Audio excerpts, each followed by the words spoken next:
आज की कहानी है एक ऐसी दुनिया की जहाँ पर ह्यूमंस और मॉन्स्टर्स दोनों ही एग्जिस्ट करते हैं और ह्यूमंस मॉन्स्टर को हंट करते हैं जिन्हें की हंटर्स कहा जाता है। और यहाँ पर हर एक हंटर और मॉन्स्टर की अपनी एक रैंक होती है, जैसे कि सबसे ज्यादा हाई रैंक एस रैंक होती है और सबसे ज्यादा लोएस्ट रैंक ई रैंक होती है। और यहाँ पर हमारी कहानी का मेन कैरेक्टर संग जिन्बू भी ई रैंक का हंटर है, जो की पूरी मैन काइंड का सबसे ज्यादा कमजोर हंटर है। लेकिन जिन्बू को एक दिन एक सिस्टम मिल जाता है जिससे कि वो लेवल अप करना स्टार्ट करता है और वो ऐसा करते करते एक दिन पूरी दुनिया का सबसे स्ट्रॉन्गेस्ट हंटर बन जाता है। और मैं आपको विश्वास दिलाता हूँ कि ये एनीमे आपको काफी ज्यादा पसंद आएगी। तो कहानी की शुरुआत होती है, दो लोग आपस में बातचीत कर रहे होते हैं कि हम लोग इन मॉन्स्टर्स को नहीं रोक सकते, अगर इन्हें कोई रोक सकता है तो वो लोग है हंटर्स। और अब हम बहुत सारे हंटर्स को देखते हैं जिनके ऊपर एंड मॉन्स्टर अटैक कर देते हैं और वो एंड इन सभी हंटर्स पर काफी ज्यादा भारी पड़ रही थी। लेकिन तभी वहाँ पर एक बंदे की एंट्री होती है जो कि उन सभी एंड को मार देता है और वो अपने हीलिंग मैजिक से सभी को हील कर देता है। लेकिन तभी उस बंदे के पीछे से और भी एंड उसके ऊपर अटैक करने लगती है। लेकिन तभी एक बंदा उन सभी एंड को मारने लगता है और हम वहाँ पर हाई रैंक के हंटर्स को देखते हैं जो कि उन सभी एंड को मार रहे होते हैं। और अब एक बंदा उस हीलर से बोलता है कि लिमताई तुम काफी ज्यादा जल्दी में हो। जिस पर कि लिमताई बोलता है मैं ज्यादा से ज्यादा लोगों को हील करना चाहता हूँ और मुझे पता था कि तुम लोग आओगे। लेकिन तभी उन दोनों हंटर्स के सामने बहुत ही बड़ी बड़ी एंड आ जाती है और अब दोनों ही हंटर आपस में सोच रहे होते हैं क्या ये यहाँ की बॉस है।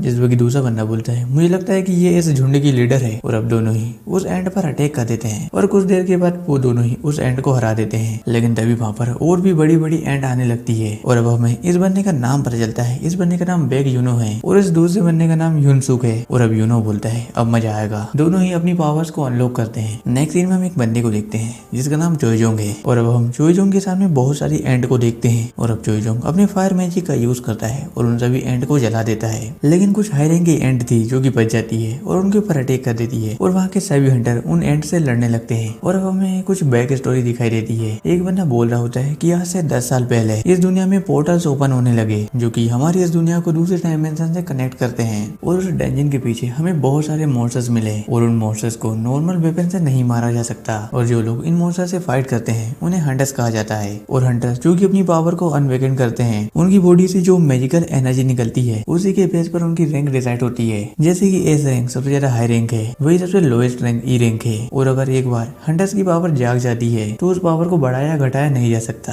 और अब हमें प्रेजेंट में कोरिया का सीन दिखाई देता है और अब हम एक बड़ी सी बिल्डिंग को देखते हैं। वहीं पर हमें एक डंजन दिखाई देता है और हम दो बंदों को देखते हैं जो कि आपस में बातचीत कर रहे होते हैं कि मिस्टर पार्क तुम यहाँ पर कैसे। दोनों ही आपस में बातचीत कर रहे होते हैं और इस बंदे का नाम किम है जो कि पार्क से बोलता है तुम यहाँ पर बहुत दिनों बाद दिखाई दे रहे हो। जिस पर कि पार्क बोलता है हाँ मुझे कुछ काम था इसलिए मैंने कुछ टाइम के लिए हंटिंग छोड़ दी थी और अब क्या पता मुझे वो पहले से बात है या फिर नहीं। जिस पर कि किम बोलता है अगर आज की रेट हमारी अच्छी गई तो हमें पैसे भी अच्छे मिलेंगे। लेकिन तभी किम बोलता है ये तो संग जिन्बू है। और अब सभी लोग संग जिन्बू से उसके हालचाल पूछने लगते हैं। और अब पार्क किम से बोलता है क्या ये बंदा कोई हाई रैंक का हंटर है क्या। जिस पर कि किम बोलता है तुम बिल्कुल गलत हो, ये बंदा पूरी ह्यूमन काइंड का सबसे कमजोर हंटर है। ये बंदा हर रेड में काफी ज्यादा जख्मी हो जाता है और इसे हर बार हॉस्पिटल जाना पड़ता है। और अब पार्क बोलता है क्या सच में ये बंदा इतना ज्यादा कमजोर है। जिस पर कि किम बोलता है धीरे बोलो वो सुन लेगा। लेकिन जिन्बू ने ये सब सुन लिया था और वो बोलता है ये सब सच्ची है। लेकिन तभी जिन्बू को एक लड़की दिखाई देती है जिसका नाम जूही है। और अब जिन्बू जूही से बोलता है क्या आज तुम भी हमारे साथ रेड में चलने वाली हो। जिस पर कि जूही बोलती है जिन्बू बात को मत पलटो और तुम्हें चोट कैसे लगी। और अब जिन्बू जूही को बता रहा होता है कि एक बार मैं ई रैंक के डंजन में गया था और वहाँ पर सिर्फ मैं ही घायल हुआ क्योंकि वहाँ पर सभी हाई रैंक के हंटर्स थे और वहाँ पर कोई हीलर भी नहीं था। जिस पर कि जूही बोलती है क्या वो सेल्फिश लोग सिर्फ अपने बारे में ही सोचते हैं। और अब जिन्बू बोलता है रेड का टाइम हो चुका है हमें चलना चाहिए। और अब हम वहाँ पर एक बंदे को देखते हैं जो कि सभी लोगों से बोलता है मेरा नाम मिस्टर सोंग है और मैं एक सी रैंक का हंटर हूँ और आज की लीडरशिप मैं करूंगा, क्या किसी की कोई दिक्कत है। जिस पर कि सभी लोग बोलते हैं हमें कोई भी दिक्कत नहीं है। और अब सभी लोग उस डंजन के अंदर जाने लगते हैं और मिस्टर किम जिन्बू से बोल रहे होते हैं कि हमारे पीछे ही रहना। और अब जिन्बू सोच रहा होता है कि मेरे पास वेपन के रूप में बस एक चाकू है जिसमें कोई भी मैजिक पावर नहीं है। और जिन्बू भी उस डंजन के अंदर चला जाता है। और अब हम नेक्स्ट सीन में दो बंदों को देखते हैं और अब एक बंदा उस दूसरे बंदे से बोल रहा होता है कि मिस्टर गोगानी आपकी मीटिंग कैसी रही। जिस पर कि मिस्टर गोगानी बोलते हैं और हमें डंजन के अंदर से ऐसे स्टोन और माना स्टोन मिलते हैं जिनकी कीमत मार्केट में बहुत ही ज्यादा है। नेक्स्ट सीन में हम देखते हैं जिन्बू को जिसने की एक गोब्लिन को मार दिया था। लेकिन तभी जिन्बू के पीछे से एक और मॉन्स्टर जिन्बू के ऊपर अटैक कर देता है। जिन्बू उसके अटैक को डॉज कर रहा होता है लेकिन वो गोब्लिन काफी ज्यादा पावरफुल था। जिन्बू का चाकू ही टूट जाता है और वो गोब्लिन अपनी तलवार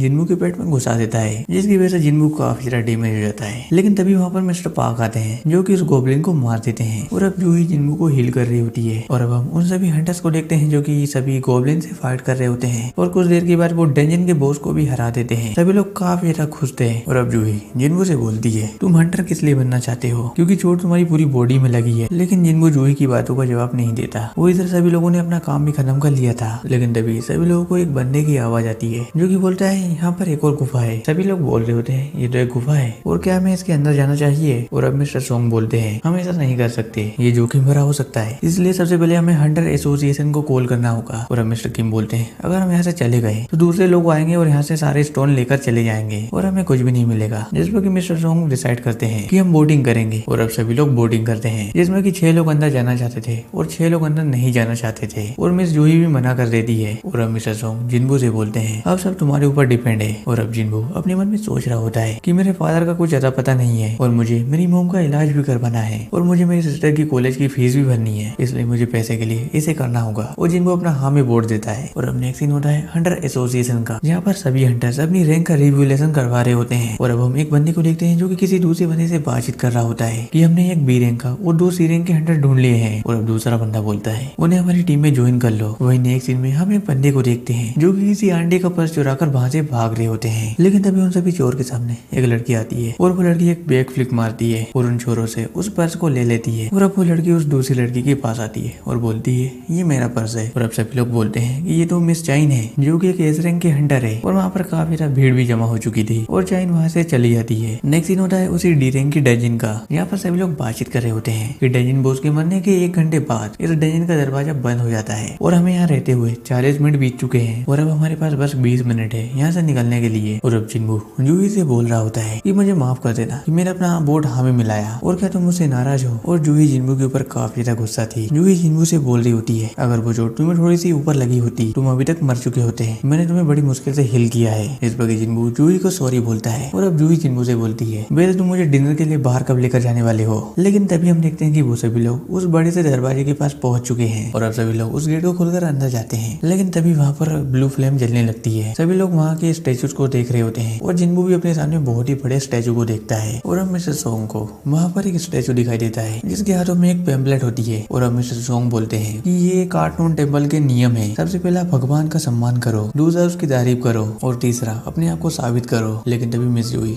जिन्बू से बोलती है कि वो बड़ी वाली मूर्ति अभी इधर ही देख रही थी। लेकिन तभी वहाँ का दरवाजा बंद हो जाता है और अब एक बंदा उन सभी हंटर से बोलता है, मैंने तुम्हें यहाँ पर आने से मना किया था लेकिन तुमने मेरी बात नहीं मानी और अब मैं यहाँ से जा रहा हूँ। जैसे ही वो बंदा उस गेट को खोलने की कोशिश करता है, वहाँ खड़ा स्टैचू उसे वहीं पर खत्म कर देता है। सभी लोग इस चीज को देखकर काफी ज्यादा शौक थे। वहीं जिन्बू भी अपने मन में सोच रहा होता है कि अभी जो हंटर मरा है वो डी रैंक का था और वो मुझसे कहीं ज्यादा पावरफुल था और वैसे ये डेंजन एक ई रैंक का है, तो यहाँ पर इतने ज्यादा पावरफुल मॉन्स्टर कैसे हो सकते हैं। और अब जिन्बू अपने पीछे देखता है उस बड़े से स्टैचू की तरफ और वो स्टैचू को नहीं देख रहा होता है। और अब जिन्बू अपने पास्ट की चीजों को बता रहा होता है कि जब मैं पहली बार एक ई रैंक की रेड पर गया था, मुझ पर एक गोब्लिन ने अटैक कर दिया जिसकी वजह से मैं काफी ज्यादा जख्मी हो गया और मेरा 1 हफ्ता अस्पताल में बीता। और दूसरी बार मैं ई रैंक के डंजन में एक भूल भुलैया में खो गया और मैंने हर बार अपने आप को मौत के मुंह में पाया है। और जो हाई रैंक के हंटर्स होते हैं वो ऐसे स्टोन को बेचकर अपने लिए काफी अच्छे हथियार खरीद लेते हैं, लेकिन मेरे पास बस ये चाकू खरीदने के ही पैसे थे और इसी वजह से सभी लोग मेरा मजाक उड़ाते हैं। लेकिन तभी सीन प्रेजेंट में आता है, हम उस बड़ी से स्टैचू को देखते हैं जो कि उन सभी लोगों के ऊपर अटैक कर देती है। लेकिन जिन्बू पहले ही सभी लोगों को बता देता है कि सभी लोग झुक जाओ और वो स्टैचू उन सभी के ऊपर अटैक कर देता है जिसकी वजह से काफी ज्यादा लोग बच जाते हैं और कुछ लोग मारे भी जाते हैं। और अब सभी लोग सोच रहे होते हैं कि हम फंस चुके हैं और अब हम मारे जाएंगे। सभी लोग सोच रहे होते हैं कि ये बड़ा सा स्टैचू कौन है और सभी लोग आपस में ही बहस कर रहे होते हैं कि हम फंस चुके हैं और हम यहाँ से कैसे बाहर निकलेंगे। वो इधर जिन्बू देखता है कि जूही भी काफी ज्यादा डरी हुई है और मिस्टर सोंग जिन्बू को थैंक यू बोलते हैं क्योंकि उसी की वजह से सभी की जान बची है। लेकिन तभी जिन्बू मिस्टर सोंग से बोलता है, आपका हाथ। और अब मिस्टर सोंग बोलते हैं, चिंता मत करो, मैंने लोगों को इससे भी बुरी हालत में देखा है। और अब जिन्बू मिस्टर सोंग के हाथ पर पट्टी लगाने लगता है और मिस्टर सोंग जिन्बू को बता रहे होते हैं जूही भले ही एक बी रैंक की हीलर है लेकिन उसे हाई रैंक के डंजन के अंदर जाने से डर लगता है, इसलिए हम उसे आसान मिशन में ही अपने साथ रखते हैं। और अब जिन्बू मिस्टर सोंग से पूछता है वो 3 नियम क्या थे, जिस पर कि मिस्टर सोंग जिन्बू को बता रहे होते हैं कि पहला नियम अपनी भक्ति को साबित करो, दूसरा नियम गॉड का सम्मान करो और तीसरा गॉड को विश्वास दिलाओ। और अब जिन्बू सोच रहा होता है क्या यहाँ का बॉस ये बड़े से स्टैचू है।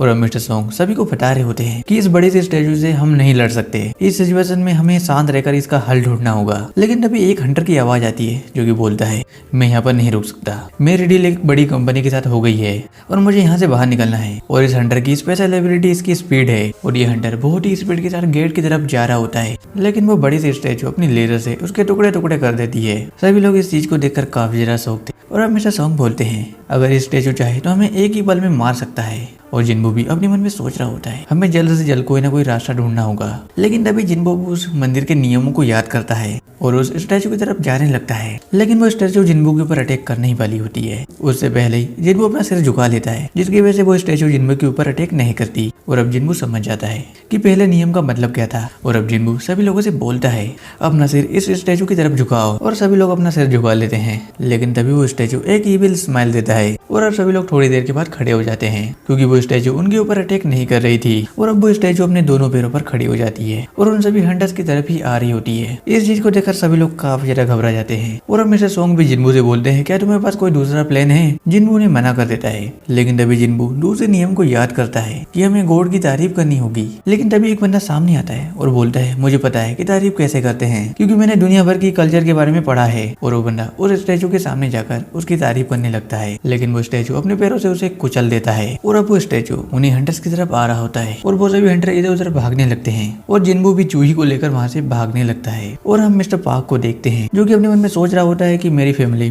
घर पर मेरा वेट कर रही है। लेकिन तभी पार्क किम से बोलता है अपने पीछे देखो। हम देखते हैं कि पार्क के पीछे एक स्टैचू खड़ा होता है जो कि उसे बीच से काट देता है। वो इधर जिन्बू जूही को लेकर भाग रहा होता है और जिन्बू उस दूसरे नियम को याद कर रहा होता है। और अब जिन्बू सभी स्टैचूज को नोटिस करता है कि सभी स्टैचूज के हाथ में हथियार है लेकिन कुछ स्टैचू ऐसे हैं जिनके हाथ में इंस्ट्रूमेंट है। और अब जिन्बू सभी लोगों को बताता है कि उन स्टैचूज के पास जाओ जिनके पास इंस्ट्रूमेंट है। और अब मिस्टर सॉन्ग भी एक स्टैचू के पास पहुंच जाते हैं जिसके हाथ में इंस्ट्रूमेंट है और वह स्टैचू अपना इंस्ट्रूमेंट बजाने लगता है। और इधर जिन्बू भी एक स्टैचू के पास पहुंच जाता है लेकिन वो अपना इंस्ट्रूमेंट नहीं बजा रहा होता है। जिन्बू समझ जाता है कि हम दो लोग हैं इसलिए ये इंस्ट्रूमेंट नहीं बजा रहा है, मुझे कहीं और जाना होगा। और अब जिन्बू जूही से बोलता है यहीं पर रुकना। और जिन्बू किसी दूसरे स्टैचू के पास जा रहा होता है और वो बड़ी से स्टैचू भी जिन्बू को अपने पैरों से कुचलने की कोशिश कर रही होती है। लेकिन जिन्बू एक स्टैचू के पास पहुंच जाता है। लेकिन तभी मिस्टर सॉन्ग जिन्बू को बताते हैं कि तुम गलत स्टैचू के पास आ चुके हो। लेकिन वो बड़ा सा स्टैचू अपने हथियार से जिन्बू के ऊपर अटैक कर देता है जिसकी वजह से जिन्बू घायल हो जाता है। लेकिन जिन्बू उस स्टैचू के पास पहुंच जाता है और अब वो बड़े से स्टैचू भी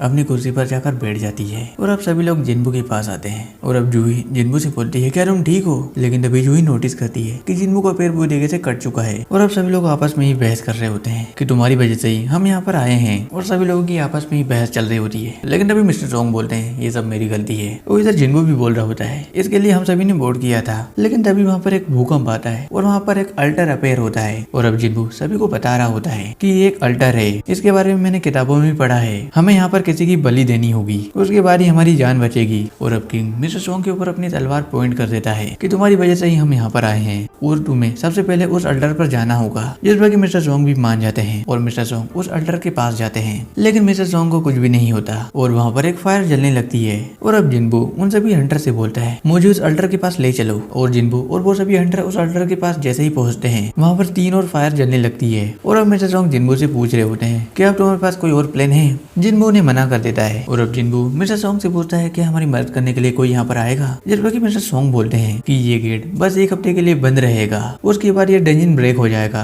और यहाँ के सभी मॉन्स्टर हमारी दुनिया में दाखिल हो जाएंगे और हम 7 दिनों तक यहाँ पर सर्वाइव नहीं कर पाएंगे। और अब जिन्बू अपने मन में सोच रहा होता है कि डंजन के अंदर जाने के बाद हमारा दूसरा मकसद उस डंजन बॉस को मारना है और हमें 1 घंटे के बाद उस डंजन से बाहर निकलना भी होता है। और अगर डंजन को अपेयर हुए 1 हफ्ते से ज्यादा हो जाता है तो ये डंजन ब्रेक हो जाता है और यहाँ के सभी मॉन्स्टर हमारी दुनिया में आ जाते हैं। और अब जिन्बू जूही और मिस्टर किम से बोलता है कि तुम दोनों भी यहाँ पर आ जाओ। उन दोनों की वहाँ पर आते ही 2 फ्लेम और जलने लग जाती है और उस डंजन का दरवाजा भी ओपन हो जाता है। सभी लोग सोच रहे होते हैं कि अब हम बाहर जा सकते हैं, लेकिन कुछ लोग ये भी बोल रहे होते हैं शायद ये कोई ट्रैप हो सकता है। और अब वो सभी स्टैचूज उन सभी हंटर्स की तरफ भी आ रहे होते हैं और ये सब देखकर वो सभी लोग काफी ज्यादा डर जाते हैं। लेकिन तभी जिन्बू सभी लोगों को बताता है कि हमें इन स्टैचूज को देखते रहना होगा जिसकी वजह से ये आगे नहीं बढ़ पाएंगे और सभी लोग ऐसा ही करते हैं और वो सभी स्टैचू भी वहीं पर रुक जाते हैं। और अब एक लेडी जिन्बू को छोड़ते हुए वहाँ से भाग जाती है और वो सक्सेसफुली उस गेट से बाहर निकल जाती है और उस अल्टर से एक फ्लेम भी गायब हो जाती है। सभी लोग सोच रहे होते हैं इस हंटर को तो कुछ भी नहीं हुआ। और अब एक और बंदा जिन्बू को छोड़ते हुए वहाँ से भाग जाता है। और अब मिस्टर किम भी जिन्बू को बता रहे होते हैं कि हम अभी तक जिंदा हैं सिर्फ तुम्हारी वजह से, लेकिन मेरा भी एक परिवार है और मुझे यहाँ से जाना होगा। और अब किम भी वहाँ से भाग जाता है और अब उस अल्टर के ऊपर बस 3 फ्लेम ही बचे हुए थे, यानी कि अब वहाँ पर जिन्बू, जूही और मिस्टर सॉन्ग बचे हैं। और अब मिस्टर मिस्टर सोंग जिन्बू से बोल रहे होते हैं कि तुम जूही को लेकर यहाँ से चले जाओ, लेकिन तभी जूही मिस्टर सोंग को बताती है कि मेरे पैर अब काम नहीं कर रहे। और अब मिस्टर सोंग बोलते हैं शायद तुमने अपनी पूरी पावर जिन्बू को हील करने में लगा दी। और अब जिन्बू मिस्टर सोंग से बोलता है कि आप जूही को लेकर यहाँ से चले जाइए, लेकिन जूही यहाँ से जाने को तैयार नहीं थी। और अब जिन्बू जूही को एक क्रिस्टल देता है और जिन्बू जूही से बोलता है कि मैंने तुम्हें बाहर डिनर का वादा किया था, अगर मैं यहाँ से जिंदा बचा तो हम साथ में मिलकर डिनर करेंगे। और अब मिस्टर सोंग जूही को वहीं पर बेहोश कर देते हैं और वो वहाँ से चले जाते हैं। और अब वहाँ पर जिन्बू ही अकेला बचा था और वो सभी स्टैचू भी जिन्बू की तरफ ही आ रहे होते हैं। और अब जिन्बू अपने मन में सोच रहा होता है अगर मैं मरने ही वाला हूँ तो मैं इनमें से किसी एक को मार कर ही मरूंगा। और वहाँ पर वो सभी स्टैचूज आ जाते हैं जो कि जिन्बू के ऊपर बहुत ही बुरे तरीके से अटैक करने लगते हैं। जिन्बू की हालत काफी खराब हो जाती है। जिन्बू अपने बारे में बता रहा होता है कि मैंने ताकतवर बनने की बहुत कोशिश की लेकिन नहीं बन सका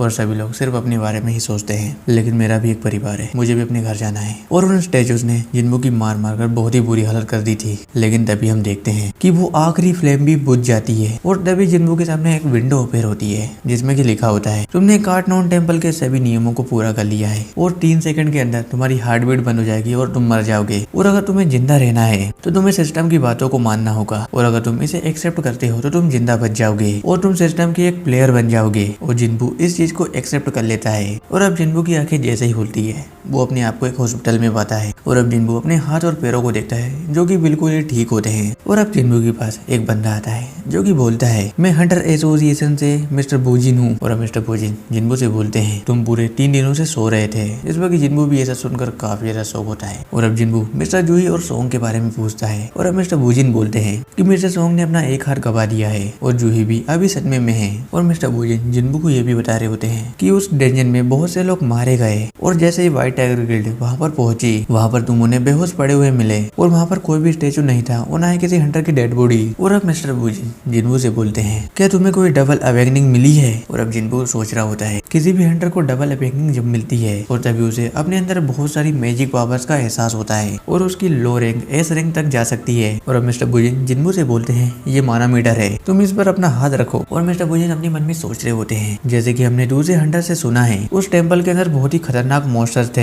और वो क्या पता कहाँ पर गायब हो गए। इसका मतलब ये हो सकता है कि वहाँ पर कोई ना कोई एस रैंक का या फिर ए रैंक का हंटर मौजूद होगा, नहीं तो फिर इसी बंदे ने उन्हें मारा होगा।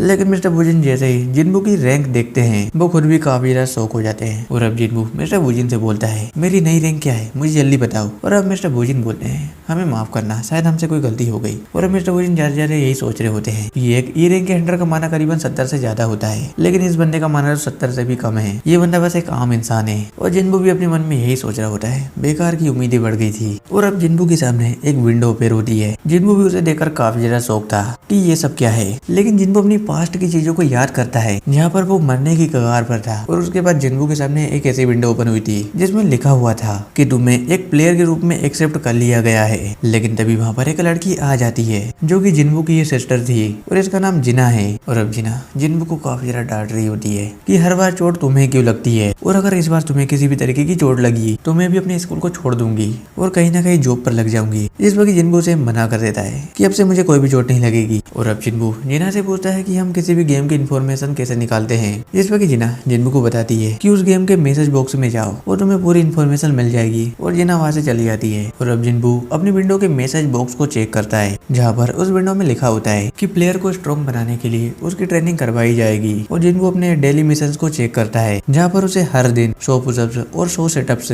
और 10 किलोमीटर की रनिंग करनी होगी। और अगर प्लेयर इन सभी मिशन को पूरा नहीं करेगा तो उसे सजा दी जाएगी। और अब जिन्बू बोलता है ये कैसा मजाक है, मैं अभी हॉस्पिटल में हूँ, मुझे आराम करना चाहिए। और अब नेक्स्ट सीन में हमें एक बंदा दिखाई देता है जिसका नाम चोई जोंग है और ये बंदा एक एस रैंक का हंटर है। और इस बंदे के सामने एक लड़की खड़ी होती है जिसका नाम मिस चाइन है और ये भी एक एस रैंक की हंटर है। और अब चोई जोंग मिस चाइन से बोलता है तुम्हें एक बी रैंक के डंजन में एक कमांडर के रूप में जाना होगा ताकि तुम नए हंटर्स को ट्रेनिंग दे सको, जिसमें की चाइन भी मान जाती है। और अब हमें नेक्स्ट सीन एक हाईवे का दिखाई देता है जहाँ पर अभी अभी एक डंजन अपेयर हुआ है। नेक्स्ट सीन में हम जिन्बू को देखते हैं जो कि हॉस्पिटल में सो रहा होता है, लेकिन तभी उसके सामने एक विंडो ओपन होती है जिसमें कि लिखा होता है कि प्लेयर ने अपनी क्वेस्ट को कंप्लीट नहीं किया है इसलिए उसे सजा मिलेगी। और अब जिन्बू की आंखें जैसे ही खुलती है वो अपने आप को एक रेगिस्तान में पाता है और जिन्बू के पीछे एक बड़ा सा मॉन्स्टर खड़ा होता है। जिन्बू के सामने एक और विंडो आती है जिसमें कि लिखा होता है अब तुम्हें यहाँ पर 4 घंटे तक सर्वाइव करना होगा। और अब जिन्बू उन मॉन्स्टर से बचते हुए इधर से उधर भाग रहा होता है और वहाँ पर बहुत सारे मॉन्स्टर भी अपेयर हो रहे होते हैं। वो इधर नेक्स्ट सीन होता है हॉस्पिटल का जहाँ पर सभी नर्स जिन्बू को ही ढूंढ रही होती होती है और इधर कुछ घंटे बीत जाते हैं। इधर जिन्बू की पेनाल्टी खत्म हो जाती है और जिन्बू वापस से हॉस्पिटल में आ जाता है। जिन्बू के सामने विंडो ओपन होती है कि तुमने पेनाल्टी को खत्म कर लिया है, क्या तुम अपने रिपोर्ट को देखना चाहोगे। लेकिन तभी वहाँ पर नर्स आ जाती है जो कि बोलती है क्या मिस्टर संग आप ठीक हो। नेक्स्ट में हम जूही को देखते हैं। जूही के पास किसी और बंदे का कॉल आता है जो कि उसे एक डंजन के लिए इनवाइट कर रहा था, लेकिन जूही उसे मना कर देती है। लेकिन वो बंदा जूही से बोलता है क्या तुम्हें पता चला कि संग जिन्बू को होश आ चुका है। नेक्स्ट दिन में जूही जिन्बू से मिलने के लिए हॉस्पिटल आती है, लेकिन तभी वहाँ पर कुछ नर्स आपस में बातचीत कर रही होती है कि मिस्टर संग हर रोज एक्सरसाइज करते हैं, हमने उसे मना भी किया है लेकिन वो हमारी बात नहीं मानते और जूही वहाँ से चली जाती है। और अब हम जिन्बू को देखते हैं जिसने कि अपने डेली मिशन को पूरा कर लिया था और वो एक जगह पर बैठा होता है और अब जिन्बू बोल रहा होता है कि अब मुझे इस सिस्टम के बारे में धीरे धीरे पता चल रहा है। ये विंडो जो कि मेरे सामने ओपन होती है ये मेरा वहम नहीं है और मैं जैसे ही अपने डेली मिशन को पूरा करता हूँ मुझे कुछ ना कुछ रिवॉर्ड मिलते हैं और मुझे बहुत सारे एबिलिटी पॉइंट भी मिलते हैं जिनकी वजह से मैं अपनी स्ट्रेंथ को बढ़ा सकता हूँ। नेक्स्ट सीन में हम जिन्बू को देखते हैं और अब जिन्बू अपने बेड पर बैठा होता है जहाँ पर जिन्बू को एक रैंडम बॉक्स मिलता है जिसके अंदर से जिन्बू को एक डंजन की चाबी मिलती है। जिन्बू अपने मन में यही सोच रहा होता है सर ये भी मुझे मजबूर बनाने के लिए एक ट्रेनिंग होगी। नेक्स्ट सीन में हम जिन्बू को देखते हैं जो कि अपनी मॉम के पास होता है और अब जिन्बू अपनी पास्ट की चीजों को याद कर रहा होता है जहाँ पर उसे एक दिन अपनी मॉम बेहोश मिलती है और जिन्बू जना से बोलता है कि मॉम आंखें नहीं खोल रही है और जिन्बू जैसे ही अपनी मॉम को डॉक्टर के पास लेकर जाता है डॉक्टर जिन्बू को बताता है कि तुम्हारी मॉम को इंटरनल स्लम्बर है, ये एक ऐसी बीमारी है जिसमें इंसान बस सोता ही रहता है और जिन्बू को अपनी मॉम के बिल को पे करने के लिए एक हंटर बनना पड़ा, लेकिन फिर भी जिन्बू इतना ताकतवर नहीं बन पाया और सभी लोगों ने बस जिन्बू को बुरा भला बोला। और अब सीन प्रेजेंट में आता है जहाँ पर जिन्बू सोच रहा होता है मुझे स्ट्रॉन्ग बनना होगा और मैं अपने सारे पॉइंट को अपनी स्ट्रेंथ में डाल लूंगा। नेक्स्ट सीन में हम एक स्टेशन को देखते हैं, वहाँ पर हम जिन्बू को भी देखते हैं। जिन्बू अपने पास से वही की को निकालता है और वहाँ का दरवाजा ओपन करता है और जिन्बू उस डंजन के अंदर आ जाता है। लेकिन तभी जिन्बू के सामने एक विंडो ओपन होती है जिसमें कि लिखा होता है इस डंजन को क्लियर किए बिना तुम यहाँ से बाहर नहीं निकल सकते और उस डंजन का दरवाजा भी बंद हो जाता है। और अब जिन्बू को काफी ज्यादा डर लग रहा होता है, लेकिन जिन्बू के पास अंदर जाने के अलावा कोई भी ऑप्शन नहीं होता है और अब जिन्बू उस डंजन के अंदर जाने लगता है जहाँ पर उसे 3 गोब्लिन दिखाई देते हैं जो कि उसके ऊपर अटैक कर देते हैं। जिन्बू को उन तीनों के अटैक को डॉज करते हुए काफी ज्यादा प्रॉब्लम हो रही होती है और एक गोब्लिन जिन्बू के ऊपर अटैक करता है जिसकी वजह से जिन्बू बहुत ही दूर जाकर गिरता है। लेकिन जिन्बू उनसे दोबारा से फाइट करना स्टार्ट कर देता है और जिन्बू एक गोब्लिन को मार देता है और ऐसा करते करते जिन्बू दूसरे और तीसरे गोब्लिन को भी मार देता है। जिन्बू सोच रहा होता है कि मैंने तीनों को मार दिया, लेकिन तभी जिन्बू के ऊपर एक और लाइकन अटैक कर देता है और उसी की अटैक की वजह से जिन्बू का चाकू भी टूट जाता है। और अब जिन्बू अपने मन में सोच रहा होता है कि मैं सेंस कर सकता हूँ कि ये लाइकन उन सभी गोब्लिन से काफी ज्यादा पावरफुल है और अब वो लाइकन जिन्बू के ऊपर अटैक कर देता है जिसकी वजह से जिन्बू के गालों पर एक कट लग जाता है। जिन्बू अपने मन में यही सोच रहा होता है कि यहाँ पर मुझे हील करने के लिए कोई हीलर भी नहीं है, मुझे इससे फाइट करनी होगी। और वो लाइकन दोबारा से जिन्बू के ऊपर अटैक कर देता है, लेकिन तभी जिन्बू एक बैक फ्लिप मारता है। जिन्बू नोटिस करता है रोज एक्सरसाइज करने की वजह से मेरी बॉडी काफी ज्यादा हल्की हो गई है और मेरी स्पीड भी बढ़ चुकी है और वो लाइकन जिन्बू के ऊपर अटैक कर देता है। जिन्बू अपने मन में यही सोच रहा होता है मैं कब तक भागता रहूंगा और जिन्बू उस लाइकन को एक पंच मारता है जिसकी वजह से वो लाइकन बहुत ही दूर जाकर गिरता है और अब जिन्बू और उस लाइकन की फाइट स्टार्ट हो जाती है। लेकिन जिन्बू यही सोच रहा होता है कि इस तरीके से मैं नहीं जीत सकूंगा और अब वो लाइकन जिन्बू के ऊपर अटैक कर देता है। जिन्बू भाग रहा होता है और अपने मन में सोच रहा था मुझे कुछ ना कुछ करना होगा, मेरे पास कोई हथियार भी नहीं है।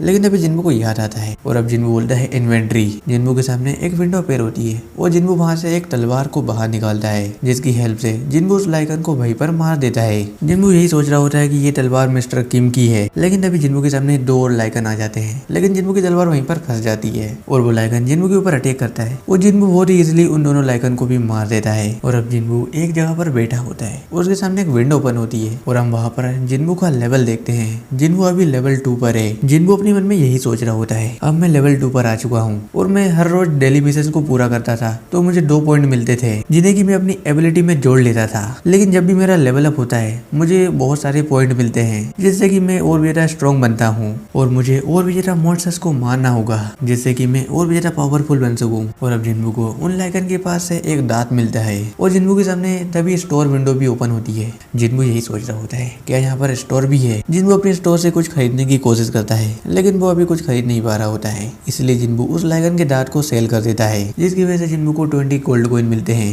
और अब जिन्बू अपने सामने देखता है जहाँ पर उसके सामने एक नहीं दो नहीं बल्कि बहुत सारे लाइगन खड़े होते हैं। और अब जिन्बू और उन लाइगन की फाइट स्टार्ट हो जाती है, जहाँ पर जिन्बू उन सभी लाइगन्स को मार रहा होता है और लाइगन्स को मारते मारते जिन्बू का बहुत बार लेवल अप भी होता है और फाइनली कुछ देर की फाइट के बाद जिन्बू उन सभी लाइगन्स को हरा देता है और जिन्बू को बहुत सारा लेवल अप भी मिलता है और जिन्बू को एक टाइटल भी मिलता है जो कि वुल्फ असैसिन का था। और अब जिन्बू के सामने एक विंडो ओपन होती है जिसमें कि उसे 40 एबिलिटी पॉइंट मिलते हैं। और अब जिन्बू अपने स्टोर में देखता है जिन्बू को उन सभी लाइगन्स को मारने पर बहुत सारे आइटम मिले होते हैं। और हम जिन्बू के हाथों में टेलीपोर्टेशन स्टोन को देखते हैं। जिन्बू सोच रहा होता है अगर मैं चाहूँ तो इस टेलीपोर्टेशन स्टोन की मदद से मैं यहाँ से बाहर जा सकता हूँ, लेकिन अगर क्या पता मुझे दोबारा स्ट्रॉन्ग बनने का मौका ना मिले, इसलिए जिन्बू उस डंजन के अंदर जाने का डिसाइड करता है। और जिन्बू उस डंजन के अंदर आते हुए बहुत सारे मॉन्स्टर्स को मार देता है। और अब जिन्बू काफी कुछ समझ चुका था, अगर किसी मॉन्स्टर के ऊपर व्हाइट कलर आता है तो वो मुझसे काफी ज्यादा कमजोर है, और अगर किसी मॉन्स्टर के ऊपर ऑरेंज कलर है तो वो मेरे बराबर ही पावरफुल है, या फिर रेड कलर हो तो वो मुझसे कहीं ज्यादा स्ट्रॉन्ग है। और अब जिन्बू को सेंस हो जाता है कि डंजन का बॉस मेरे पास ही में है। और हम जिन्बू के लेवल को देखते हैं, जिन्बू 15 लेवल पर आ चुका है। और अब जिन्बू नीचे बॉस की तरफ जा रहा होता है। और अब जिन्बू जैसे ही नीचे आता है उसके ऊपर एक मॉन्स्टर अटैक कर देता है, जिसकी वजह से जिन्बू बहुत ही दूर जाकर गिरता है और जिन्बू की तलवार भी टूट जाती है। और हम उस डंजन के बॉस को देखते हैं जो कि एक बड़ा सा स्नेक है और उसका नाम कसाका है। और अब वो स्नेक जिन्बू के ऊपर अटैक कर देता है। जिन्बू भी उसके अटैक को डॉज कर रहा होता है, लेकिन कसाका की स्किन काफी ज्यादा हार्ड थी। जिन्बू उसमें बिल्कुल भी छेद नहीं कर पा रहा होता है और जिन्बू को उस स्नेक के अटैक को डॉज करने में काफी ज्यादा दिक्कतें हो रही थी। और अब जिन्बू अपने मन में सोच रहा होता है मुझे लगा कि मैं स्ट्रॉन्ग बन चुका हूँ, लेकिन मैं अब भी काफी ज्यादा कमजोर हूँ। इधर हम देखते हैं कि कसाका जिन्बू के ऊपर काफी ज्यादा भारी पड़ रहा था। वो जिन्बू को कुचलकर मारने की कोशिश करता है। और अब जिन्बू अपने पास्ट की चीजों को याद कर रहा होता है कि जहाँ पर सभी लोगों ने उसका मजाक उड़ाया था। और जिन्बू ये भी सोच रहा होता है कि मुझे भी अब स्ट्रॉन्ग बनना होगा, क्योंकि ताकतवर हर हालात से निपट सकता है और कमजोर बेसहारा होकर देखने के अलावा कुछ भी नहीं कर सकता। और मैं ताकतवर बनने के लिए यहाँ तक आया हूँ और मुझे स्ट्रॉन्ग बनना होगा। और अब कसाका जिन्बू के ऊपर अटैक कर देता है। जिन्बू कसाका के अटैक को डॉज करते हुए उसके सिर के ऊपर चढ़ जाता है और जिन्बू अपने हाथों से ही कसाका की पीठ को दबाने लग जाता है, जिससे कि उस सांप की स्किन क्रैक होने लग जाती है। और जिन्बू फाइनली थोड़ी देर की मेहनत के बाद कसाका को वहीं पर मार देता है, जिससे कि जिन्बू को लेवल अप मिलता है। और जिन्बू को कसाका के मरने पर 2 रिवॉर्ड मिलते हैं। पहले रिवॉर्ड में जिन्बू को एक डेगर मिलता है जो कि कसाका के दांतों से बना है, और दूसरे रिवॉर्ड में जिन्बू को कसाका का जहर मिलता है। और जिन्बू के सामने एक और विंडो ओपन होती है जिसमें कि लिखा होता है तुमने डंजन बॉस को मार दिया है और अब तुम यहाँ से बाहर निकल सकते हो। और अब जिन्बू जैसे ही उस स्टेशन से बाहर आता है, और अब जिन्बू को बाहर एक सोल्जर मिलता है और वो सोल्जर जिन्बू से बोलता है तुम यहाँ पर क्या कर रहे हो और क्या तुमने खबर नहीं सुनी। और अब वो सोल्जर जिन्बू के हाथों में एक तलवार को देखता है और वो सोल्जर जिन्बू से पूछता है क्या तुम एक हंटर हो, जिस पर जिन्बू बोलता है हाँ मैं एक हंटर हूँ। और अब वो सोल्जर जिन्बू से माफी मांगता है और बोलता है चलिए मैं आपको फाइट की जगह पर ले चलता हूँ। और अब हमें पता चलता है कि यहाँ पर एक डंजन ब्रेक हुआ है जहाँ से बहुत बड़े बड़े मॉन्स्टर बाहर निकले हैं। और हम देखते हैं वहाँ पर बहुत सभी हंटर उस मॉन्स्टर से फाइट कर रहे होते हैं, लेकिन वो सभी हंटर उस मॉन्स्टर का कुछ भी नहीं बिगाड़ पा रहे होते हैं। और हम वहाँ पर जूही को भी देखते हैं जो कि सभी को हील करने का काम कर रही होती है, लेकिन जूही अपने मैजिक पर फोकस नहीं कर पा रही थी। लेकिन जिन्बू जूही को देख लेता है। जिन्बू अपने मन में सोच रहा होता है जूही अभी भी सदमे में है। और अब जिन्बू डिसाइड करता है कि वो उन सभी हंटर्स की हेल्प करेगा। और जिन्बू अपने मन में ये भी सोच रहा होता है, जिन्बू यही सोच रहा होता है अभी मैंने जिस कसाका स्नेक को हराया है ये मॉन्स्टर उससे कहीं ज्यादा कमजोर है। और जिन्बू अपनी टूटी हुई तलवार से उस मॉन्स्टर के ऊपर अटैक करता है और जिन्बू के एक अटैक से वो मॉन्स्टर वहीं पर मारा जाता है। और वहाँ खड़े सभी हंटर काफी ज्यादा खुश थे कि हमने इस बड़े से मॉन्स्टर को हरा दिया। लेकिन तभी एक हंटर नोटिस करता है कि हमारे अटैक तो इस मॉन्स्टर पर काम ही नहीं कर रहे थे, तो ये अचानक से हार कैसे गया और वो उड़ती हुई चीज क्या थी। और वो हंटर अपने सामने एक टूटी हुई तलवार को देखता है। और अब वो हंटर उस सोल्जर से पूछता है ये तलवार किसकी है। और अब वो सोल्जर बताता है ये तो एक हंटर की तलवार है, वो यहीं पर था। लेकिन तभी वो हंटर अपनी मन में सोचता है एक बॉस लेवल का मॉन्स्टर जैसे कि 10 हंटर भी नहीं हरा पा रहे थे, उसे बस एक टूटी हुई तलवार से हरा दिया गया, शायद वो कोई हाई रैंक का हंटर होगा। इधर जिन्बू भी अपने मन में सोच रहा होता है मैंने सोचा नहीं था कि एक बार काफी होगा उसे मारने के लिए। और जिन्बू वहाँ से चला जाता है, लेकिन मिस जूही जिन्बू को देख लेती है। और अब नेक्स्ट सीन हो रहा है हॉस्पिटल का, यहाँ पर सभी नर्स आपस में बातचीत कर रहे होते हैं कि तुमने उस बंदे को देखा, जिस पर की दूसरी नर्स बोलती है वही ई रैंक का हंटर। पहले तो वो इतना खास नहीं दिखता था, लेकिन वो कुछ दिनों की एक्सरसाइज के बाद से वो काफी ज्यादा हॉट हो गया है। और अब दूसरी नर्स बोलती है कि इतनी जल्दी कोई इतनी अच्छी बॉडी कैसे बना सकता है। अगर सही मायने में बोला जाए तो ये नर्स जिन्बू की बॉडी की तारीफ कर रहे होते होते हैं और अब एक नर्स जिन्बू के रूम में आती है जहाँ पर जिन्बू अपनी एक्सरसाइज कर रहा होता है। वो नर्स भी जिन्बू को देखकर काफी ज्यादा शौक थी कि कोई बंदा इतनी हेल्दी बॉडी कैसे बना सकता है। और अब जिन्बू उस नर्स से पूछता है क्या तुम्हें कोई काम है, जिस पर कि वो नर्स जिन्बू से बोलती है आज के दिन आप डिस्चार्ज होने वाले हो। और वो नर्स जिन्बू से उसका नंबर भी मांग लेती है। जिन्बू को लग रहा होता है कि ये मेरी रिपोर्ट मेरे मोबाइल पर सेंड करेगी, इसलिए जिन्बू भी उसे अपना नंबर दे देता है। नेक्स्ट सीन में हम देखते हैं एक रिपोर्टर को जो कि एस रैंक के हंटर यूनो का इंटरव्यू ले रही होती है और यूनो भी अपने बारे में काफी कुछ बता रहा होता है कि हमारा सामना डेंजन में हर दिन अलग अलग मॉन्स्टर से होता है, इसलिए हमें हमारी बॉडी को फिट रखना पड़ता है और इसके लिए मैं हर दिन एक्सरसाइज भी करता हूँ। नेक्स्ट सीन में हम देखते हैं जिन्बू की सिस्टर जिना को और अब जिना जिन्बू से बोलती है कि मैं अपने स्कूल जा रही हूँ, लेकिन तभी जिना जिन्बू की बॉडी को नोटिस करती है और बोलती है जिन्बू क्या तुम जिम जाने लगे हो, जिस पर जिन्बू बोलता है नहीं मैं हर दिन एक्सरसाइज करता हूँ। और जिना ये भी बोलती है कि तुम्हारी हाइट भी काफी ज्यादा बढ़ चुकी है। और अब जिना अपने स्कूल जाने लगती है और जिन्बू से एक अम्ब्रेला दे देता है और अब जिन्बू अपने मिशन को देख रहा होता है जहाँ पर उसे बस 10 किलोमीटर की रनिंग ही कंप्लीट करनी होती है। और साथ ही में जिन्बू अपने लेवल को देखता है और जिन्बू के पास 12 एबिलिटी पॉइंट भी रखे होते हैं। जिन्बू अपने मन में यही सोच रहा होता है कि इन पॉइंट को मैं अपनी किस एबिलिटी में ऐड करूँ और जिन्बू उन 12 पॉइंट को अपनी एजिलिटी में जोड़ लेता है। लेकिन तभी जिन्बू के मोबाइल पर एक कॉल आता है जो कि उस घर के ओनर का था। ओनर जिन्बू से बोल रहा होता है कि तुमने इस मंथ का किराया नहीं दिया है। और अब जिन्बू ओनर से बोलता है मैं इस घर का किराया जल्दी ही जमा कर दूंगा। और अब जिन्बू अपने मन में सोच रहा होता है अब मैं वैसे पहले से काफी ज्यादा ताकतवर बन चुका हूँ तो मुझे हाई रैंक के टेंशन में जाना चाहिए, लेकिन नहीं, इससे सभी लोगों को मुझ पर शक हो जाएगा और जहाँ तक मुझे अपने सीक्रेट को सीक्रेट ही रखना होगा क्योंकि ऐसा कोई भी हंटर नहीं है जो कि लेवल अप कर सकता है। लेकिन अभी जिन्बू के मोबाइल पर एक नोटिफिकेशन आता है। नेक्स्ट सीन में हम जिन्बू को देखते हैं जो कि भागकर कहीं पर जा रहा होता है और उसने अपनी 10 किलोमीटर की रनिंग को भी कंप्लीट कर लिया था। लेकिन तभी एक बंदा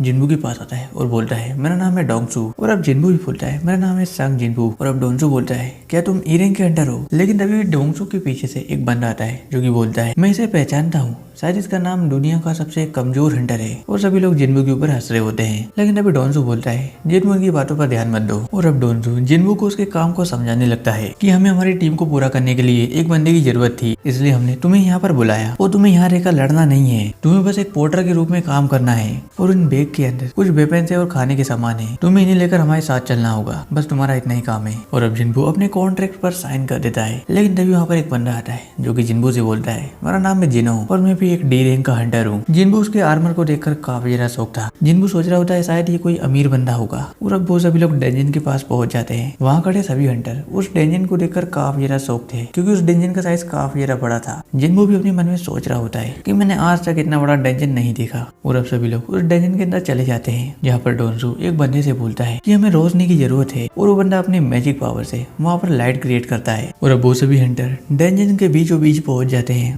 और वहाँ पर काफी ज्यादा गुफाएं थी और जिन्बू को सेंस हो रहा होता है कि वो सभी मॉन्स्टर हमारे आसपास ही है। और सभी लोग तैयार हो जाते हैं और अब उन सभी हंटर्स को उन मॉन्स्टर्स की आवाजें आने लगती है। और अब जिन्बू उन सभी हंटर्स को बताता है कि मॉन्स्टर्स हमारे ऊपर से अटैक करने वाले हैं। और हम देखते हैं वो मॉन्स्टर और कोई नहीं बल्कि एंट दी। सभी हंटर उनसे फाइट करने लग जाते हैं और अब एक हंटर अपनी मैजिक पावर का यूज करता है और वहाँ पर बहुत ही बड़ा ब्लास्ट करता है जिसकी वजह से बहुत सारी चींटियां मर जाती है और बाकी हंटर उन सभी चींटियों से फाइट कर रहे होते हैं। वो इधर जिन्बू अपने मन में सोच रहा होता है कि इस टीम का काम करने का तरीका बिल्कुल ही अलग है, शायद ये लोग बहुत टाइम से एक साथ काम कर रहे होंगे। वो इधर एक चींटी जिन्बू के ऊपर अटैक कर देती है लेकिन जिन्बू बस उसे एक ही किक से मार देता है। और अब कुछ देर की फाइट के बाद वो सभी हंटर उन सभी एंट को मार देते हैं और डोंसू जिन्बू को थैंक यू बोलता है क्योंकि जिन्बू की वजह से उन सभी की जान बची है। लेकिन तभी एक हंटर डोंसू से बोलता है यहाँ पर देखो, देखने में लगता है इन सभी एंट को किसी और ने भी यहाँ पर मारा है। डोंसू समझ जाता है कि यहाँ पर कोई और भी मॉन्स्टर है जो कि इन सभी एंट से काफी ज्यादा पावरफुल है। और जिन्बू को डोंसू की स्ट्राइक स्पॉट पर काफी ज्यादा शक भी हो रहा होता है और जिन्बू जिनो से बोलता है हमें संभल के रहना होगा। और कुछ देर के सफर के बाद वो सभी हंटर डेंजन बॉस के रूम में पहुंच जाते हैं जहाँ पर उन्हें बहुत सारे माना स्टोन दिखाई देते हैं। सभी लोग यही सोच रहे होते हैं इन्हें बेचकर तो हम काफी ज्यादा अमीर बन जाएंगे। और अब एक हंटर डोंसू से बोलता है इन सभी चीजों को देखकर आपका भाई आपसे बहुत जलेगा। और अब जिनो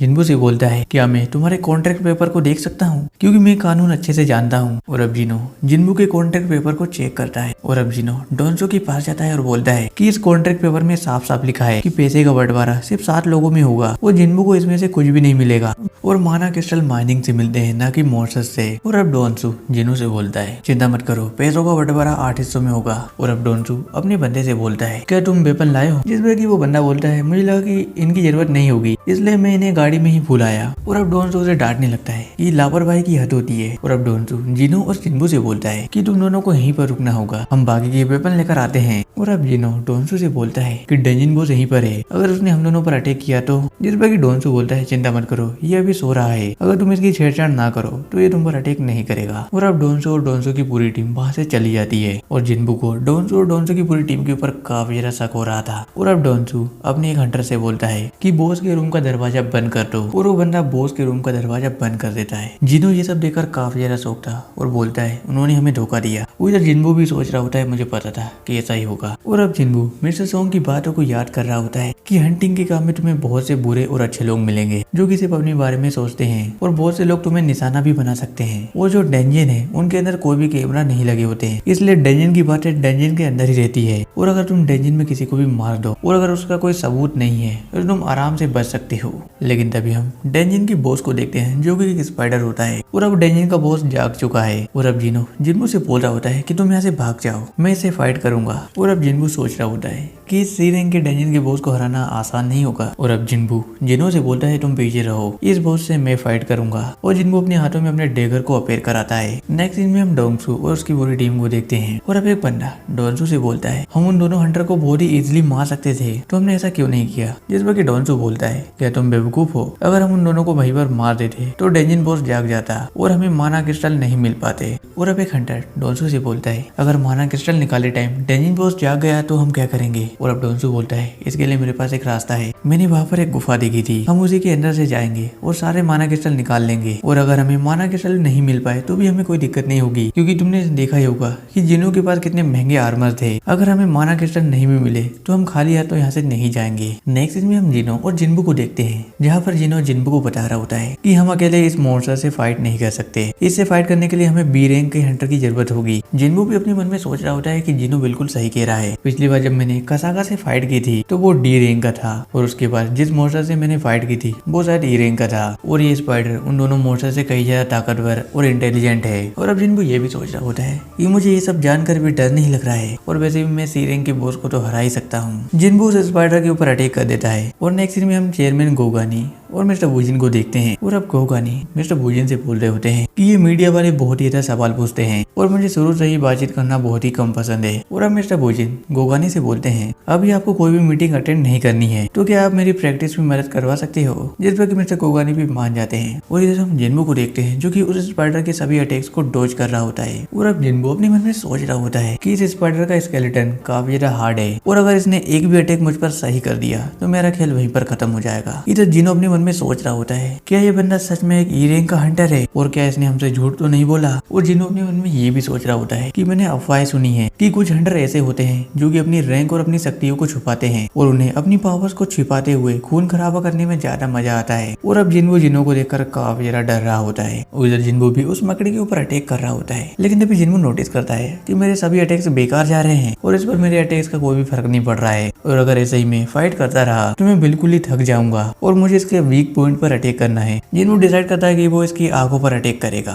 और अब जिन्बू उस स्पाइडर पर अटैक करने जा रहा होता है, लेकिन तभी वो स्पाइडर एसिड से जिन्बू के ऊपर अटैक करता है। जिन्बू यही सोच रहा होता है कि बस यही देखना बाकी रहेगा था, लेकिन तभी जिन्बू को एक स्किल मिलती है जिससे कि जिन्बू 30% अपनी स्पीड को बढ़ा सकता है। और अब जिन्बू अपनी नई स्किल स्पीड का यूज करता है और उस स्पाइडर के ऊपर बार बार अटैक करने लगता है, लेकिन फिर भी वो स्पाइडर जिन्बू के सारे अटैक्स को डॉज कर रहा होता है। उधर जिनो भी जिन्बू की इस स्पीड को देखकर काफी ज्यादा शौक था, और जिन्बू का थकावट लेवल भी अब 17 पर आ चुका है। और अब जिन्बू उस स्पाइडर पर जैसे ही अटैक करने जाता है हम देखते हैं उसका थकावट लेवल अब 70 पर आ चुका है, लेकिन तभी वो स्पाइडर जिन्बू के ऊपर अटैक करता है जिससे कि जिन्बू बहुत ही दूर जाकर गिरता है। और अब वो स्पाइडर जिन्बू के ऊपर अटैक कर देता है, लेकिन तभी जिन्बू अपनी फुली रिकवरी का यूज करता है और उसके अटैक से बच जाता है। और अब जिन्बू एक हाई जंप लगाता है और जिन्बू सीधे उसके सिर पर अटैक करता है, और जिन्बू बार बार उसके सिर पर अटैक कर रहा होता है, जिसकी वजह से वो बॉस वहीं पर मर जाता है। और अब जिन्बू के सामने एक विंडो ओपन होती है जिसमें कि लिखा होता है तुमने डेंजन बॉस को हरा दिया है, और जिन्बू को 3 बार लेवल अप भी मिलता है। उधर जिनो भी काफी ज्यादा शौक था और सोच रहा होता है कि मुझे विश्वास नहीं हो रहा है इसने डेंजन बॉस को अकेले ही हरा दिया। और अब जिन्बू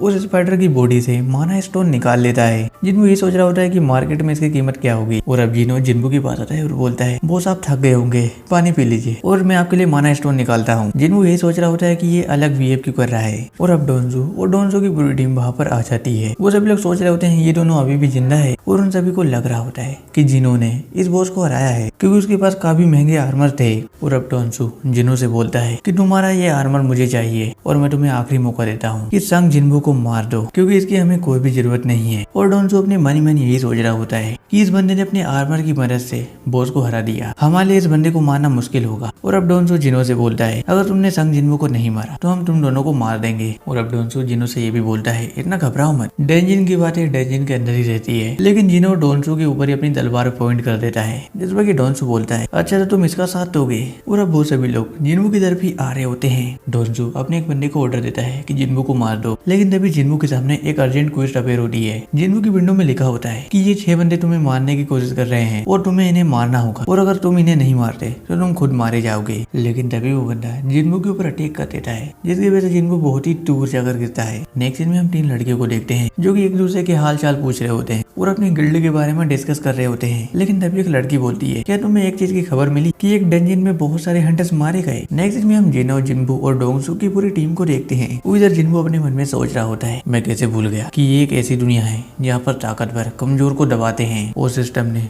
मुझे अभी भी एक क्वेस्ट दी है कि मुझे इन सभी लोगों को मारना होगा और अब मुझे किसी की भी परवाह नहीं है। ये सिस्टम मुझे जिंदा रखना चाहता है, इसके पीछे कोई ना कोई वजह होगी और अब मुझे किसी की भी परवाह नहीं है। अगर सिस्टम मेरा यूज कर रहा है तो मैं भी सिस्टम का यूज करूंगा। और सभी लोग जिन्बू को इस तरीके से खड़ा हुआ देखकर काफी ज्यादा शौक थे। और अब जिन्बू की बॉडी से काफी ज्यादा ब्लैक एनर्जी निकल रही होती है। और अब एक बंदा जिन्बू के पास आता है और बोलता है कि तुम हमें नहीं मार सकते क्योंकि तुम पूरी मैन काइंड के सबसे कमजोर हंटर हो। लेकिन तभी जिन्बू अपने नाइफ से उसके गले को काट देता है और सभी लोग इस चीज को देखकर काफी ज्यादा शौक थे। और जिन्बू ने 6 में से एक बंदे को भी मार दिया था। और अब डोंगसू और बाकी सभी हंटर आपस में बातचीत कर रहे होते हैं। ये अभी जो हंटर मारा है वो डी रैंक का था। एक ई रैंक का हंटर डी रैंक के हंटर को कैसे मार सकता है। वो इधर जिन्बू भी अपने मन में सोच रहा होता है मैंने अभी अभी एक इंसान को मारा है और ऐसा करने के लिए मुझे सिस्टम ने कहा है अगर मैं ऐसा नहीं करता तो मैं खुद मारा जाता और अब मैं पीछे नहीं हट सकता। और अब बाकी सभी हंटर जिन्बू के ऊपर अटैक करने लगते हैं। जिन्बू उनके अटैक को बहुत ही इजीली डॉज कर रहा होता है और जिन्बू अपनी स्पीड का यूज करता है और एक हंटर को मार देता है। और जिन्बू अपनी नई स्किल पैरालिसिस इफेक्ट का यूज 2 हंटर्स के ऊपर करता है जिसकी वजह से उन दोनों हंटर्स की हालत काफी ज्यादा खराब हो जाती है। और अब जिन्बू 5 लोगों को मार देता है। विदर डोंगसू भी अपने मन में सोच रहा होता है इसने पल भर में मेरी पूरी टीम खत्म कर दी और क्या सच में तुमने ही बॉस को हराया है। और अब डोंगसू जिन्बू से बोल रहा होता है भले तुमने डेंजन बॉस को हराया हो लेकिन तुम मेरा सामना नहीं कर सकते। डोंगसू अपने मन में सोच रहा होता है शायद इसकी स्पेशल पावर इसकी स्पीड और इसका डैगर है। मैं अपनी पावर का यूज करके अपनी बॉडी को स्टील का बना लूंगा जिससे इसके अटैक मेरे ऊपर काम नहीं कर पाएंगे। और अब डोंगसू जिन्बू के ऊपर अटैक कर देता है लेकिन जिन्बू डोंगसू के चेहरे को पकड़ता है और उसे जमीन के अंदर घुसा देता है। और अब डोंगसू अपने मन में सोच रहा होता है ये बंदा तो एक ई रैंक का हंटर है लेकिन इसने मुझे कैसे हरा दिया। और अब डोंगसू जिन्बू से बोल रहा होता है अगर तुम चाहो तो ये पूरी माना क्रिस्टल रख लो और मैं तुम्हें और ज्यादा पैसे दे दूंगा लेकिन मुझे मारना मत। और अब जिन्बू डोंगसू से बोलता है तुमने मुझे 3 बार मारने की कोशिश की है और तुम्हें वैसे भी पता होगा कि डेंजन के राज डेंजन के अंदर ही रहते हैं। और अब डोंगसू बोलता है तुम्हें पता नहीं कि मेरा भाई कौन है। लेकिन इतना कहने से पहले जिन्बू उसके सिर को उड़ा देता है। और अब जिन्बू देखता है कि ये डेंजन बंद होने वाला है। और अब नेक्स्ट सीन में हम जिनो जिन्बू और एक लड़की को देखते हैं जो कि उन दोनों से बोल रही होती है कि इस डेंजन में 6 हंटर मारे गए और बस तुम दोनों ही बचे हो। जिस पर जिनो बोलता है हाँ ये सही है। और वो लड़की जिनो के आर्मर की तारीफ कर रही होती है कि ये आर्मर तो काफी ज्यादा महंगा है। और अब जिन्बू अपने मन में सोच रहा होता है कि उस मॉन्स्टर को और उन सभी हंटर्स को मारने पर बहुत सारे स्किल्स और काफी ज्यादा एबिलिटी पॉइंट मिले हैं। और अब वो लड़की जिनो से बोल रही होती है शायद तुमने अपने आर्मर की हेल्प से उस बॉस को हराया होगा और ये ई रैंक का हंटर तो कहीं पर छिप गया होगा। जिस पर जिनो भी हाँ बोल देता है और वो लड़की वहां से चली जाती है। और अब जिनो जिन्बू को थैंक यू बोलता है क्योंकि उसने उसकी जान बचाई थी। नेक्स्ट सीन होता है हंटर एसोसिएशन का जहाँ पर एक बंदा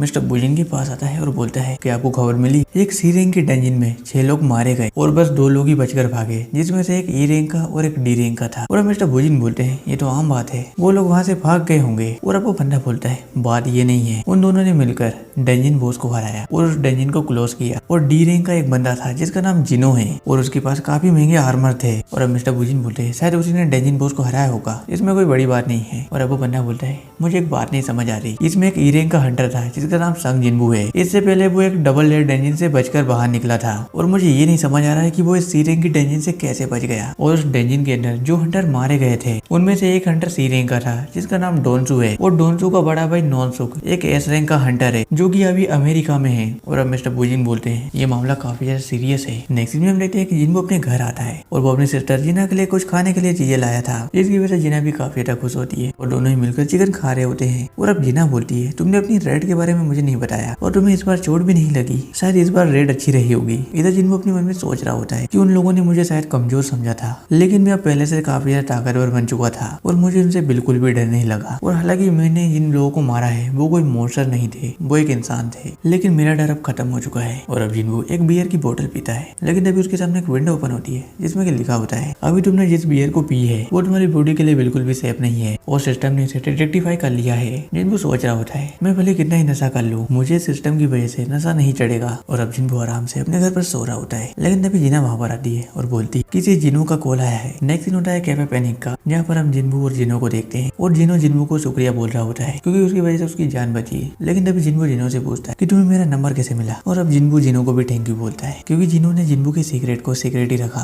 और अब जिन्बू जिनो से पूछता है वैसे तुमने मुझे यहाँ पर बुलाया क्यों है। और अब जिनो जिन्बू से बोलता है कि हमें मिलकर एक स्ट्राइक स्क्वाड बनानी चाहिए। और अब जिन्बू बोलता है मजाक बंद करो और जिन्बू वहाँ से जाने लगता है। लेकिन तभी जिनो जिन्बू से बोलता है बस 19 रेड, आपको बस मेरे साथ 19 रेड कंप्लीट करनी है और बस एक बार आप मेरी बात को सुन लीजिए। जिस वक्त जिन्बू भी मान जाता है। और अब जिनो जिन्बू से बोलता है कि मुझे गिल्ड का लाइसेंस चाहिए, इसलिए मुझे 20 रेड को कंप्लीट करना होगा। मैंने आपके साथ एक रेड तो कंप्लीट कर ली है, बस मुझे 19 और कंप्लीट करनी है क्योंकि मुझे विरासत में अपनी कंपनी चाहिए और मैं प्रैक्टिकल टेस्ट को तो पास कर लूंगा क्योंकि मेरे फादर यूजिन कंस्ट्रक्शन के मालिक है और वो एक गिल्ड बनाना चाहते हैं और उस गिल्ड का मास्टर एक एस रैंक का हंटर होगा और उसका वाइस मास्टर मेरा बड़ा भाई होगा। लेकिन मुझे मेरे बड़े भाई की जगह उस गिल्ड का वाइस मास्टर बनना है, इसलिए मुझे प्रैक्टिकल एक्सपीरियंस चाहिए। और अब जिनो बोल रहा होता है कोरिया में तो बस 12 एस रैंक के हंटर है। और अब जिनो बोल रहा होता है कि 12 में से 2 हंटर तो रिटायर हो चुके हैं। और अब जिन्बू जिनो से बोलता है तुमने तो एक गिल्ड को बिजनेस बना दिया। इस वक्त जिनो बोलता है हाँ एक बिजनेस ही है। और अब जिनो जिन्बू से भी बोलता है अगर मैं एक हाई रैंक के हंटर की बजाय लो रैंक के हंटर के साथ एक डंजन में जाऊंगा तो मेरे फादर को मेरे ऊपर शक नहीं होगा। जिनो अपने मन में सोच रहा होता है मैं किसी दूसरे हंटर पर भरोसा नहीं कर सकता, मैं सिर्फ संग जिन्बू पर ही भरोसा कर सकता हूँ। और अब जिनो जिन्बू को एक फाइल देता है। जिनो जिन्बू को बताता है कि ये हमारी गिल्ड का मेन हेडक्वार्टर होगा जिसकी करंट वैल्यू 30 बिलियन है। जैसे ही आप मेरे साथ 19 रेड को कंप्लीट करोगे मैं आपको ये दूंगा। और अब जिन्बू अपने मन में सोच रहा होता है कि एक टाइम पर मैं ऐसे ऑफर को जाने नहीं दिया करता था, लेकिन अब मैं एक ऐसा हंटर बन चुका हूँ जो कि लेवल अप कर सकता है और मैं अपनी पावर के दम पर बहुत सारा पैसा कमा सकता हूँ। लेकिन किसी दूसरे हंटर पर भरोसा करने की बजाय मैं जिनो के ऊपर भरोसा कर सकता हूँ। लेकिन जिन्बू जिनो को सॉरी बोलता है और वहाँ से जाने लगता है। लेकिन तभी जिनो जिन्बू से बोलता है मैं वादा करता हूँ कि मैं आपके राज को राज ही रखूंगा, जिस पर जिन्बू भी मान जाता है। और अब नेक्स्ट सीन होता है अमेरिका का, जहाँ पर हम डोनसो के छोटे भाई नॉनसो को देखते हैं और नॉनसो काफी ज्यादा गुस्से में था। नॉनसो पीछे खड़ी लड़की से बोल रहा होता है कि कौन है वो जिसने कि मेरे बड़े भाई को मारा है। और अब वो लड़की डोनसो को फाइल देती है। और अब डोनसो बोलता है लोरा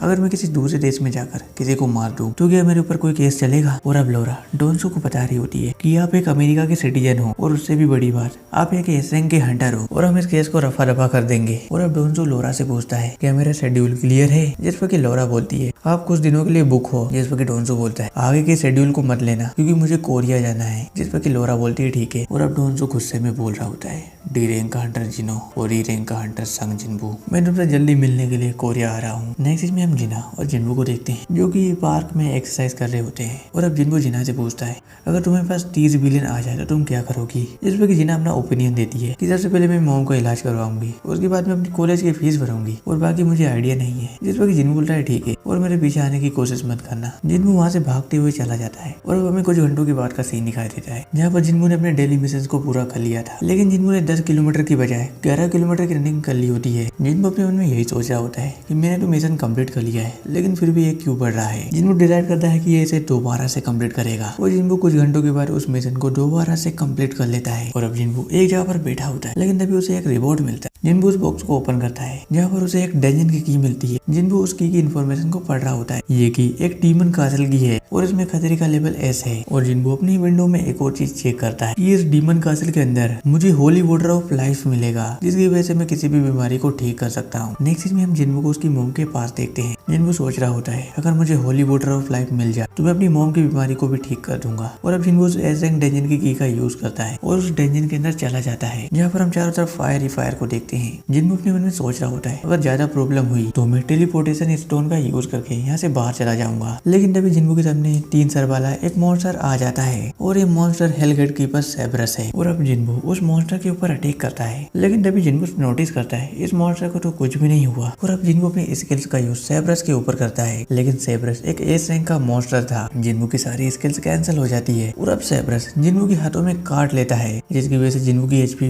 बिल्कुल आधी हो जाती है और जिन्बू बहुत ही दूर जाकर गिरता है। और अब सेब्रस जिन्बू के पास दोबारा से आता है और उसके ऊपर अटैक करता है और जिन्बू की एचपी और भी ज्यादा कम हो जाती है और सेब्रस जिन्बू को बहुत ही बुरे तरीके से पीट रहा होता है। और अब जिन्बू एक जगह पर छिपकर बैठा होता है। जिन्बू यही सोच रहा होता है कि सिस्टम मुझे बार बार वार्निंग दे रहा है और मेरी एचपी काफी ज्यादा कम हो चुकी है। और अब जिन्बू अपने टेलीपोर्टेशन स्टोन का यूज करने वाला होता है, लेकिन तभी सेब्रस आकर जिन्बू के ऊपर अटैक कर देता है, जिसकी वजह से जिन्बू का टेलीपोर्टेशन स्टोन बहुत ही दूर जाकर गिरता है और जिन्बू की एचपी भी काफी ज्यादा कम हो जाती है। जिन्बू सोच रहा होता है कि अब मुझे क्या करना चाहिए। जिन्बू को याद आता है कि मेरे पास एक स्टोर है और जिन्बू वहाँ से पोर्शंस को बाय करता है और उन्हें पीने लगता है, जिसकी वजह से उसकी एचपी काफी हद तक रिकवर हो जाती है। लेकिन तभी सिस्टम ऑटोमेटिकली जिन्बू को हील करने लगता है, क्योंकि सिस्टम नहीं चाहता है कि जिन्बू अभी मरे। और अब सेब्रस जिन्बू को देख लेता है। सेब्रस जिन्बू के ऊपर अटैक करता है। जिन्बू उसके सारे अटैक्स को डॉज कर रहा होता है और अब जिन्बू सेब्रस के ऊपर अटैक करता है, लेकिन सेब्रस का इस पर कुछ भी फर्क नहीं पड़ रहा होता है। और अब हम देखते हैं कि जिन्बू की एचपी 179 पर आ चुकी है और जिन्बू की हालत काफी ज्यादा खराब है। और अब जिन्बू मौका देकर सेब्रस के सिर के ऊपर अटैक करता है और जिन्बू बार बार उसकी आइस के ऊपर अटैक कर रहा होता है, जिसकी वजह से फाइनली अब सेब्रस मारा जाता है और जिन्बू भी दूर जाकर गिरता है। जिन्बू के सामने विंडो ओपन होती है, जिसमें लिखा होता है तुमने हेलगेट कीपर सेब्रस को हरा दिया है। और अब सेब्रस के मरने पर जिन्बू को बहुत सारे रिवॉर्ड मिलते हैं और जिन्बू को एक और अजीब सी चीज मिली होती है। जिन्बू को पता चलता है कि मैं होली वाटर ऑफ लाइफ को बना सकता हूँ। उसके लिए मुझे 3 चीजों की जरूरत है, जिसमें मेरे पास एक तो है, लेकिन मुझे 2 और चीजों की जरूरत है। और जिन्बू को बॉस के रूम की भी मिली होती है, लेकिन जिन्बू डिसाइड करता है कि अभी मैं इतना ताकतवर नहीं हूँ कि मैं इस डंजन के बॉस को हरा सकूं, लेकिन मैं बाद में यहाँ पर जरूर आऊंगा। नेक्स्ट सीन में हम जिन्बू को देखते हैं, जो कि अपनी मॉम के पास बैठा होता है और अपने मन में सोच रहा होता है कि मुझे होली वाटर ऑफ लाइफ चाहिए, जिसकी वजह से मैं अपनी मॉम की बीमारी को ठीक कर सकता हूँ। लेकिन होली वाटर ऑफ लाइफ मुझे डीमन कासल के अंदर मिलेगा और अभी मैं इतना ताकतवर नहीं हूँ कि मैं डीमन कासल को क्लियर कर सकूँ और अब मुझे और भी ज्यादा स्ट्रॉन्ग बनना होगा। नेक्स्ट सीन होता है कैफे फेनिक का, जहाँ पर हम जिन्बू और जिनो को देखते हैं और जिन्बू ने जिनो की बात मान ली होती है कि वो बाकी की 19 रेड जिनो के साथ करेगा, लेकिन जिन्बू की कुछ शर्त होती है कि डंजन के अंदर बस हम दोनों ही जाएंगे, जिस पर जिनो जिन्बू को बता रहा होता है कि हमें कम से कम 8 लोगों की जरूरत होगी। लेकिन जिनो मान जाता है और जिन्बू से बोलता है आप इसकी चिंता मत करो, इसका बंदोबस्त मैं कर लूंगा। और अब हम नेक्स्ट सीन में एक लड़की को देखते हैं जो कि अपनी एक्सरसाइज को कर रही होती है। हम देखते हैं वो लड़की और कोई नहीं बल्कि मिस चाइन होती है, जो कि एक एस रैंक की हंटर है। और अब चाइन बोलती है तुम कौन हो, जल्दी बाहर आओ। और वो बंदा बाहर आता है और बोलता है मुझे एस रैंक की हंटर से यही उम्मीद थी। और अब वो बंदा चाइन को अपना कार्ड देता है और वहाँ से चला जाता है। नेक्स्ट सीन में हम जिनो और जिनो के फादर को देखते हैं और अब जिनो के फादर बोल रहे होते हैं डंजन को ओपन हुए काफी टाइम हो चुका है और ये दुनिया काफी ज्यादा बदल चुकी है और डंजन के अंदर से हमें बेस्ट कीमती माना स्टोन और बहुत सारे क्रिस्टल मिलते हैं और इन सभी माना क्रिस्टल और माना स्टोन को सिर्फ हंटर्स ही बाहर निकाल सकते हैं और इन सभी की देख रेख हंटर एसोसिएशन करती है, जो की गवर्नमेंट की एक कठपुतली है और हंटर्स को गिल्ड काम पर रखती है। और डंजन के अंदर से जो भी माना स्टोन्स मिलते हैं उन्हीं की वजह से ये गिल्ड काफी ज्यादा अमीर बनी है और कोरिया की 5 सबसे बड़ी guild hunters guild, white tiger guild, fame guild, ripper guild और नाइट गिल्ड है और बड़े डंजन पर इन सभी का कब्जा होता है और डंजन के अंदर से जो भी चीजें मिलती है उन पर हक इन सभी गिल्ड का होता है और मैं हाथ पर राहत रखकर इन सभी चीजों को नहीं देख सकता और अब मेरा जो सपना है वो गिल्ड बनाकर ही पूरा होगा। नेक्स्ट सीन में हम जिन्बू को देखते हैं जो कि कहीं पर जा रहा होता है और अब हम देखते हैं कि जिन्बू का लेवल 26 पर पहुंच चुका है। जिन्बू सोच रहा होता है कि मुझे और भी ज्यादा पावरफुल बनना होगा और इसके लिए मुझे जिन्बू के साथ सीरिंग की रेड पर जाना होगा। और अब जिन्बू के मोबाइल पर एक नोटिफिकेशन आता है जिसमें कि हंटर एसोसिएशन को एक ई रैंक की हंटर की जरूरत है। जिन्बू सोच रहा होता है मुझे क्या रिप्लाई देना चाहिए। नेक्स्ट में हम देखते हैं मिस्टर सॉन्ग को जो कि अपनी स्वॉर्ड की प्रैक्टिस कर रहे होते हैं और मिस्टर सॉन्ग को भी डी रैंक के मिशन के लिए एक मैसेज आया होता है और मिस्टर सॉन्ग का स्टूडेंट मिस्टर सॉन्ग से बोल रहा होता है मास्टर आपको रिटायर हो जाना चाहिए, जिस पर मिस्टर सॉन्ग बोलते भले मैं बूढ़ा हो चुका हूँ लेकिन मैं फिर भी समाज सेवा करना चाहता हूँ। नेक्स्ट में हम देखते हैं मिस्टर किम को और मिस्टर किम के पास भी डी रैंक के मिशन के लिए एक मैसेज आया होता है और अब मिस्टर किम अपनी वाइफ से बोलते हैं मुझे एक मिशन के लिए जाना होगा और अब उनकी वाइफ बोलती है क्या तुम अभी भी हंटिंग करना नहीं छोड़ोगे? क्या तुम्हें पता है कि उस डबल लेयर डंजन में बहुत से लोग मारे गए थे और अब तुम्हें हंटिंग छोड़ देनी चाहिए, जिस पर मिस्टर किम बोलते हैं अभी हमें पैसों की जरूरत है। नेक्स्ट सीन में हम देखते हैं जोयोंग और मिस्टर बैक को और अब बैक जोयोंग से बोल रहा होता है कि पिछली बार के इंटरव्यू से मुझे कुछ भी नहीं मिला, जिस पर जोयोंग बोलता है तुमने बाकी जनता पर काफी गहरा इफेक्ट छोड़ा था। और अब बैक जोयोंग से बोलता है सच बताओ कि तुमने मुझे यहाँ पर क्यों बुलाया है, लेकिन जोयोंग बात को बार बार घुमा रहा होता है। नेक्स्ट सीन में हम जूही को देखते हैं जो कि अपनी मॉम से बातचीत कर रही होती है। जूही की मॉम जूही से बोल रही होती है कि तुम बचपन से ही काफी ज्यादा डरपोक हो और अब तुम्हें अपने हंटिंग के काम को छोड़ देना चाहिए। और अब जूही अपनी मॉम को चिल्लाते हुए बोलती है कि मेरी लाइफ में इंटरफेयर करना बंद करो, मैं अपने फैसले खुद ले सकती हूँ। और जूही फोन काट देती है। जूही अपने मन में सोच रही होती है कि मुझे अब कुछ करना होगा। नेक्स्ट सीन में हम देखते हैं मिस्टर बेक को जोजोंग के ऑफिस से बाहर निकलते हैं और हम वहाँ पर मिस चाइन को भी देखते हैं। और अब चाइन जोजोंग के पास आती है और बोलती है कि आज मुझे यूजिन कंस्ट्रक्शन का एक बंदा मिला था और यूजिन कंस्ट्रक्शन वाले अपने एक गिल्ड बनाना चाहते हैं और उन्होंने मुझे ऑफर दिया कि मैं उनकी गिल्ड की मास्टर बनूं। और अब जोजोंग बोलता है जहाँ तक मैं जानता हूँ तुमने उन्हें मना कर दिया होगा। जिस वक्त चाइन बोलती है हाँ मैंने उन्हें मना कर दिया। और वैसे आप और बेक यूनो क्या बातचीत कर रहे थे। और अब यूनो अपने पास्ट की चीजों को याद कर रहा होता है जहाँ पर जोजोंग और उसकी आपस में बातचीत हुई थी। जोजोंग यूनो को बताता है कि तुम्हारा जेजू आइलैंड के बारे में क्या ख्याल है। जिसमें कि यूनो बोलता है मैं उस आइलैंड को आज तक नहीं भूल पाया। और अब जोजोंग बोलता है मैं उस आइलैंड पर दोबारा से रेड करना चाहता हूँ, इसलिए मुझे तुम्हारा और बाकी सभी हंटर्स का साथ चाहिए। और अब यूनो बोलता है तो इंटरव्यू का मतलब ये था और मैं भी उस आइलैंड को आज तक नहीं भूल पाया। और अब जोजोंग बोलता है मुझे पता है कि तुम उस आइलैंड पर कुछ न कुछ भूल आए थे, इसलिए मुझे तुम सभी हंटर्स का साथ चाहिए। और अब नेक्स्ट सीन में हम एक बंदे को देखते हैं जो कि दूसरे बंदे से बोल रहा होता है मैं तुमसे भीख मांगता हूँ, तुम्हें उन्हें मारना होगा। नेक्स्ट सीन में हम मिस्टर सॉन्ग को देखते हैं जो कि अपने मन में सोच रहे होते हैं कि मैंने जो भी तलवारबाजी सीखी है वो मेरे कुछ भी काम नहीं आई और यहाँ तक कि मेरा मार्शल आर्ट भी। और भगवान का शुक्र है कि मैं एक मैजिक टाइप हंटर हूँ जिससे कि मैं डेंजिन के मोन्स्टर्स को इजिली मार सकता हूँ। और मिस्टर सॉन्ग को रास्ते में जिन्बू मिलता है और मिस्टर सॉन्ग जिन्बू से बोलते हैं जिन्बू तुम तो काफी ज्यादा चेंज हो गए हो और अब तुम पहले ऐसे बिल्कुल भी नहीं रहे और तुम्हारी तो एक टांग कट गई थी ना। और अब जिन्बू बोलता है जैसे ही मेरी हॉस्पिटल में आंखें खुली मेरी टांगे बिल्कुल ही ठीक थी। और अब मिस्टर सॉन्ग बोलते हैं शायद जो लोग तुम्हें बचाने आए थे उनमें से कोई हाई रैंक का हीलर होगा। लेकिन जिन्बू बोलता है मिस्टर सॉन्ग पर आपका हाथ। लेकिन मिस्टर सॉन्ग बोलते हैं इसकी चिंता मत करो, वैसे तुम यहाँ पर क्या कर रहे हो। जिस पर जिन्बू बोलता है मुझे किसी डी रैंक के मिशन के लिए बुलाया गया है। जिस पर मिस्टर सॉन्ग बोलते हैं क्या तुम्हें भी बुलाया गया है। और अब जिन्बू और मिस्टर सॉन्ग अपनी जगह पर पहुंच जाते हैं जहाँ पर उन्हें जूही और मिस्टर किम दिखाई देते हैं। और अब मिस्टर सॉन्ग बोल रहे होते हैं कि हम 5 लोग ही है जो कि उस डबल लेयर डेंजन से बाहर आए थे। और अब जूही जिन्बू से बोलती है कि तुम कैसे हो। जिस पर जिन्बू बोलते हैं हाँ मैं ठीक हूँ। और अब जूही बोलती है जिन्बू तुम तो काफी ज्यादा चेंज हो गए हो। जिस पर जिन्बू बोलता है हाँ काफी टाइम हो चुका है। लेकिन तभी वहाँ पर एक वैन आती है और उस वैन के अंदर से 3 क्रिमिनल बाहर निकलते हैं जो कि जूही को छेड़ रहे होते हैं। लेकिन तभी वहाँ पर एक बंदा आता है जो कि बोलता है अपना मुंह बंद करो और आगे चलो। लेकिन तभी एक लड़की की आवाज आती है जो कि बोलती है सभी हंटर्स मेरे पास आओ, मुझे कुछ बताना है। और मिस्टर सॉन्ग उस लड़की से पूछते हैं क्या ये क्रिमिनल भी हमारे साथ जाएंगे। जिस पर वो लड़की बोलती है हमारे पास कुछ हंटर्स की कमी है, ये क्रिमिनल उन्हीं की कमी को पूरा करेंगे और इसकी वजह से उनकी सजा भी कम होगी। लेकिन आप चिंता ना करें, हंटर एसोसिएशन से किम ताइसिक आपके साथ रहेंगे और वो एक बी रैंक के हंटर है, इसलिए आपको कोई भी दिक्कत नहीं होगी। लेकिन जिन्बू को ताइसिक के ऊपर शक होता है और अब जिन्बू जूही से बोलता है जूही तुम यहीं पर रुको। जिस पर जूही बोलती है लेकिन तुम। और अब जिन्बू बोलता है मैं इस डंजन के अंदर जाऊंगा। और अब जूही बोलती है तुम जाओगे तो फिर मैं भी जाऊंगी। और अब ताइसिक जिन्बू और मिस्टर सॉन्ग के पास आता है और बोलता है आज की टीम की लीडरशिप कौन करेगा। जिस पर मिस्टर सॉन्ग जिन्बू से पूछते हैं क्या तुम बुरा ना मानो तो आज की लीडरशिप मैं करना चाहूंगा। जिस पर जिन्बू बोलता है मुझे कोई भी दिक्कत नहीं है। और मिस्टर सॉन्ग जिन्बू को थैंक यू बोलते हैं। और अब मिस्टर सॉन्ग किम से भी पूछते हैं लेकिन किम बोलता है तुम्हें जैसा ठीक लगे वैसा करो। और ताइसिक भी जिन्बू को ही घूर रहा होता है और अब वो सभी डेंजन के अंदर जाने के लिए तैयार होते हैं। नेक्स्ट सीन होता है डेंजन के अंदर का जहाँ पर वो सभी क्रिमिनल उन सभी गोब्लिन्स को मारे होते हैं। वो इधर मिस्टर सॉन्ग भी सोच रहे होते हैं कि मैं तो पूरी तरीके से कंफ्यूज हूँ कि इनमें से गोब्लिन कौन है और क्रिमिनल कौन है। और अब मिस्टर सॉन्ग अपने मैजिक पावर से एक गोब्लिन को मार देते हैं। और अब मिस्टर किंग बोल रहा होता है कि मिस्टर सॉन्ग तो अभी भी काफी ज्यादा पावरफुल है। वो इधर हम जिन्बू को देखते हैं जो कि बहुत ही इजिली उन सभी गोब्लिन्स को मार रहा होता है। और अब मिस्टर सॉन्ग जिन्बू से बोल रहे होते हैं कि तुम अब पहले से काफी ज्यादा चेंज हो चुके हो और तुम्हें इन सभी गोब्लिन्स को मारने में कोई भी दिक्कत नहीं हुई। और जूही भी बोल रही होती है जिन्बू इस बार तुम्हें कोई चोट भी नहीं लगी। और अब मिस्टर सॉन्ग अपने मन में सोच रहे होते हैं कि जिन्बू पहले से काफी ज्यादा चेंज हो चुका है। वो इधर ताइसिक भी जिन्बू को नोटिस कर रहा होता है। और अब वो सभी लोग डेंजन के अंदर की तरफ जा रहे होते हैं लेकिन तभी सामने उन्हें 3 गुफा दिखाई देती है। और अब ताइसिक मिस्टर सॉन्ग से बोलता है हालांकि ये डेंजन कुछ ज्यादा खतरनाक नहीं है, इसलिए हमें 3 दिन के ग्रुप में बढ़ जाना चाहिए ताकि हमारा काम जल्दी ही खत्म हो सके। और अब जिन्बू मिस्टर सॉन्ग से बोलता है हम लेफ्ट साइड वाली गुफा में जाएंगे और सभी लोग अपने अपने रास्ते चले जाते हैं। और हम नेक्स्ट सीन में हम मिस्टर किम और उस बंदे को देखते हैं। और अब मिस्टर किम उस बंदे से बोल रहे होते हैं कि इस रेड के खत्म होने के बाद हम संग जिन्बू से माफी मांगेंगे क्योंकि पिछली बार हम उस डेंजन से भाग आए थे और एक हंटर का काम होता है दूसरे हंटर का साथ देना, ना कि उसे बीच रास्ते में छोड़कर जाना। और हमने बहुत ही बड़ी गलती की है और इसकी माफी हम संग जिन्बू से मांगेंगे। नेक्स्ट सीन में हम ताइसिक और उन तीनों क्रिमिनल्स को देखते हैं। और अब वो सभी क्रिमिनल ताइसिक से बोल रहे होते हैं कि गोब्लिन्स को मारने में कोई भी मजा नहीं है। और अब ताइसिक बोलता है अगर तुम्हारी फाइट किसी इंसान से हो तो तुम क्या करोगे। जिसमें कि बहुत सभी क्रिमिनल बोलते हैं इंसान हो या फिर गोब्लिन हमें कोई भी फर्क नहीं पड़ता।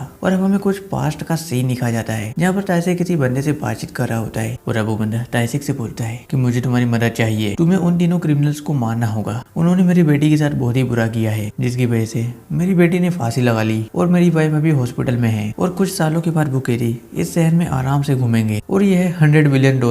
मैं चाहता हूँ कि तुम उन तीनों क्रिमिनल्स को मार दो। और अब सीन प्रेजेंट में आता है। टाइसिक उन तीनों क्रिमिनल से बोलता है कि यहाँ से बाहर निकलने के बाद मैं मिस्टर बोजिन से कहूंगा कि तुम तीनों के ऊपर बहुत सारे गोबलिन्स ने अटैक किया जिसमें कि तुम मारे गए। और अब हम नेक्स्ट सीन में मिस्टर किम और उस बंदे को देखते हैं और अब मिस्टर किम एक चीज को देखकर काफी ज्यादा सोचते हैं क्योंकि टाइसिक उन सभी क्रिमिनल्स को मार रहा होता है। और अब मिस्टर किम बोलते हैं तुम ये क्या कर रहे हो, जिस पर कि टाइसिक बोलता है ये दोनों गुफाएं एक दूसरे से ज्वाइंट है, इसका मतलब ये है कि लेफ्ट वाला रास्ता बॉस के रूम की तरफ जाता है। और अब टाइसिक उस क्रिमिनल को मार देता है। टाइसिक बोल रहा होता है कि अब मुझे प्लान को चेंज करना होगा। टाइसिक उन दोनों की तरफ भी बढ़ रहा होता है। नेक्स्ट सीन में हम जिनबू, जूही और मिस्टर सॉन्ग को देखते हैं, लेकिन तभी जिनबू को मिस्टर किम की आवाज आती है और जिनबू वहाँ पर जाकर देखता है कि वो तीनों क्रिमिनल्स मरे हुए होते हैं और साथ ही में मिस्टर किम और वो बंदा भी काफी ज्यादा जख्मी होते हैं। और अब जिनबू मिस्टर किम को देखता है जिसकी हालत काफी ज्यादा खराब होती है। और अब जिनबू जूही से बोलता है जल्दी से मिस्टर किम को हील करो। और जूही मिस्टर किम को हील कर रही होती है। और अब मिस्टर सॉन्ग भी यही सोच रहे होते हैं कि ये काम किसी मॉन्स्टर का नहीं है, ये किसी और नहीं किया है। और अब मिस्टर किम जूही से बोलते हैं रहने दो, तुम तुम्हारी पावर को वेस्ट मत करो, मैं नहीं बचूंगा। और अब जिनबू मिस्टर किम से बोल रहा होता है मिस्टर किम तुम्हें जिंदा रहना होगा अपनी फैमिली के लिए। और अब किम जिनबू से बोलता है मुझे तुमसे उस दिन के लिए माफी मांगनी थी, प्लीज मुझे माफ कर देना। और मिस्टर सॉन्ग की वहीं पर डेथ हो जाती है। लेकिन अभी टाइसिक जूही के ऊपर अटैक कर देता है, लेकिन जिनबू को ये पहले ही सेंस हो जाता है और जिनबू टाइसिक के हाथ को पकड़ लेता है। और अब टाइसिक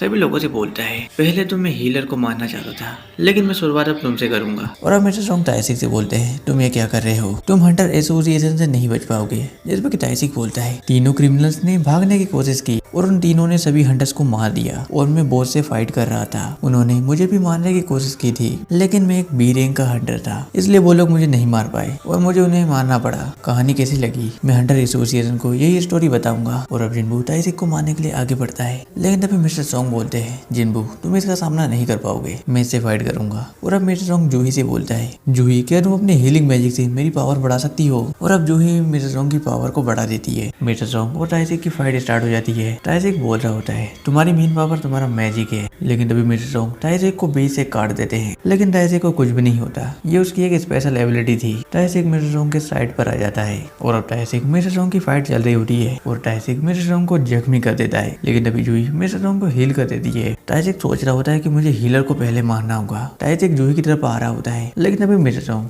टाइसिक के ऊपर अटैक कर देते हैं और मिस्टर सॉन्ग टाइसिक से बोलते हैं कि कभी भी अपने अपोनेंट को पीठ नहीं दिखानी चाहिए। और अब टाइसिक मिस्टर सॉन्ग के ऊपर अटैक कर देता है और टाइसिक की स्पीड बहुत ही ज्यादा फास्ट थी, वो मिस्टर सॉन्ग को काफी ज्यादा जख्मी कर देता है। और अब टाइसिक मिस्टर सॉन्ग को मारने के लिए आ रहा होता है, लेकिन तभी मिस्टर सॉन्ग अपने मैजिक का यूज करते हैं और वहाँ पर एक बड़ा ब्लास्ट होता है, लेकिन टाइसिक मिस्टर सॉन्ग की चाल को समझ चुका था, वो मिस्टर सॉन्ग के अटैक से बच जाता है। और अब टाइसिक मिस्टर सॉन्ग से बोलता है तुम्हारी चाल काफी ज्यादा अच्छी थी, लेकिन ये मुझ पर काम नहीं करी। और अब टाइसिक मिस्टर सॉन्ग को मारने वाला होता है, लेकिन तभी जिनबू बीच में आ जाता है और उसके अटैक को रोक देता है। और अब टाइसिक बोल रहा होता है कि तुम कौन हो। और अब जिनबू बोलता है मेरा नाम है संग जिनबू और मैं एक ए रैंक का हंटर हूँ। और अब टाइसिक जिनबू से बोलता है कि मैं नहीं मानता, भले तुम मेरे अटैक को एक बार रोक सकते हो, लेकिन इसे बार बार रोकना नामुमकिन है, नहीं तो क्या तुम एक फर्जी रैंकर हो जो कि कभी भी किसी गवाह को जिंदा नहीं छोड़ते। और अगर तुम वो भी नहीं हो तो इसका मतलब यह है कि तुम्हें डबल अवेकनिंग मिली है। जैसे कि सुनकर मिस्टर सॉन्ग और जूही काफी ज्यादा शौक होते हैं। मिस्टर सॉन्ग बोले होते हैं ये शायद पक्का उस डबल लेड डंजन की वजह से होगा।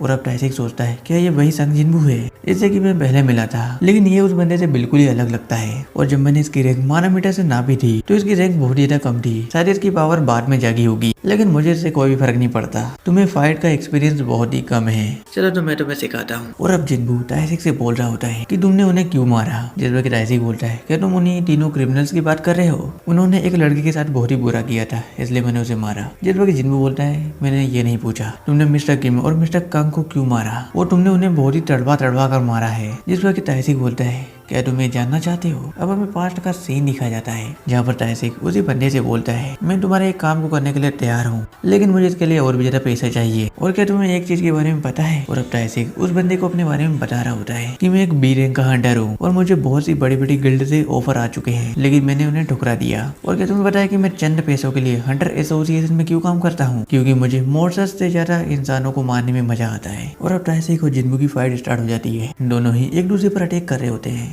और उन दोनों की स्पीड बहुत ही ज्यादा होती है और मेरे सॉन्ग भी यही सोच रहे होते हैं कि ये वो जिन्वू नहीं है जैसे कि मैं जानता हूँ। और अब टाइसिक जिन्वू से बोलता है, तुम वाली फाइट में कितने भी अच्छे हो लेकिन एक्सपीरियंस के मामले में मैं तुमसे बहुत ही आगे हूँ। और अब टाइसिक अपनी पावर का यूज करता है और वो जिन्वू के ऊपर बहुत ज्यादा स्लेसेस लगाता है जिसकी वजह से जिन्वू का सिस्टम एक्टिवेट हो जाता है। और तभी जिन्वू को एक क्वेस्ट मिलती है, तुम्हारे सामने जो बंदा खड़ा है वो तुम्हें मारना चाहता है और अगर तुमने उसे नहीं मारा तो तुम्हें पेनाल्टी मिलेगी। और अब जिन्वू टाइसिक से बोल रहा होता है, सिस्टम ने तुम्हें मारने की मुझे एक वजह दे दी है। और अब जिन्वू अपनी स्पीड का यूज करता है और टाइसिक के चेहरे पर एक कट लगा देता है और जिन्वू के डेगर में पॉइजन होता है। टाइसिक बोल रहा होता है, क्या तुम्हारे डेगर में पॉइजन है? और अब दोनों की फाइट स्टार्ट हो जाती है। और अब टाइसिक बोलता है, अब मैं भी तुम्हें अपने एक स्किल दिखाता हूँ। जिन्वू जैसे ही टाइसिक के ऊपर अटैक करता है टाइसिक वहां से गायब हो जाता है। और अब टाइसिक जिन्वू को बता रहा होता है कि ये मेरी एक ऐसी स्किल है जिसकी वजह से मैं अपनी प्रेजेंस को छुपा सकता हूँ और इस स्किल का नाम कोमाओ फ्लैग है जिसकी वजह से मैं अपनी पूरी प्रेजेंस को छिपा सकता हूँ। और अब टाइसिक जिन्वू के ऊपर अटैक कर रहा होता है और जिन्वू भी उसके अटैक को थोड़ा बहुत डॉज कर रहा होता है। और अब टाइसिक जिन्वू को बताता है कि हंटर एसोसिएशन में किसी को भी नहीं पता है कि मेरे पास ये स्किल है और ये स्किल बस चुनिंदा हंटर्स के पास ही होती है और आज तक जिन भी लोगों ने मेरी स्किल देखी है मैंने उन्हें जिंदा ही नहीं छोड़ा। और अब टाइसिक जिन्वू के पैर को स्लैश कर देता है और अब जूही जिन्वू को हिल करने के लिए आगे आती है लेकिन अभी टाइसिक बोलता है, चिंता मत करो, अगला नंबर तुम्हारा ही होगा। इधर मिस्टर सोंग सोच रहे होते हैं अगर जिन्वू ऐसा ही फाइट करता रहा तो वो तो मारा जाएगा। टाइसिक उन दोनों से बोलता है, तुम दोनों यहीं पर रहो। और अभी इधर हम जिन्वू को देखते हैं जो कि अपने रिकवरी मैजिक का यूज करता है और वो अपने आप को हील कर लेता है। जिन्वू टाइसिक से बोलता है, तुम बहुत ज्यादा बोलते हो। और अब टाइसिक अपने मन में सोच रहा होता है, क्या इस बंदे को हीलिंग मैजिक भी आता है? और मैंने आज तक किसी भी हंटर को खुद से हील होते नहीं देखा। ये बंदा कौन कौन से मैजिक जानता है, मुझे इसे जल्दी समझना होगा नहीं तो मैं मारा जाऊंगा। और अब टाइसिक वहाँ से गायब हो जाता है और टाइसिक जिन्वू के ऊपर अटैक कर रहा होता है लेकिन जिन्वू उसके अटैक को बहुत ही इजीली डॉज कर रहा होता है। टाइसिक भी ये सब देखकर काफी ज्यादा शौक था लेकिन तभी जिन्वू की एक नई स्किल एक्टिवेट होती है जिससे कि टाइसिक जिन्वू के शैडो के अंदर कैद हो जाता है और जिन्वू के शैडो की बड़ी बड़ी आंखें टाइसिक को ही देख रही होती है जिसकी वजह से टाइसिक भी काफी ज्यादा शौक था। लेकिन तभी जिन्वू का डेगर आता है और वो टाइसिक की बॉडी के अंदर घुस जाता है। और अब टाइसिक जिन्वू से बोलता है, मैंने आज तक किसी भी हंटर को इतनी ज्यादा एबिलिटीज का यूज करते नहीं देखा,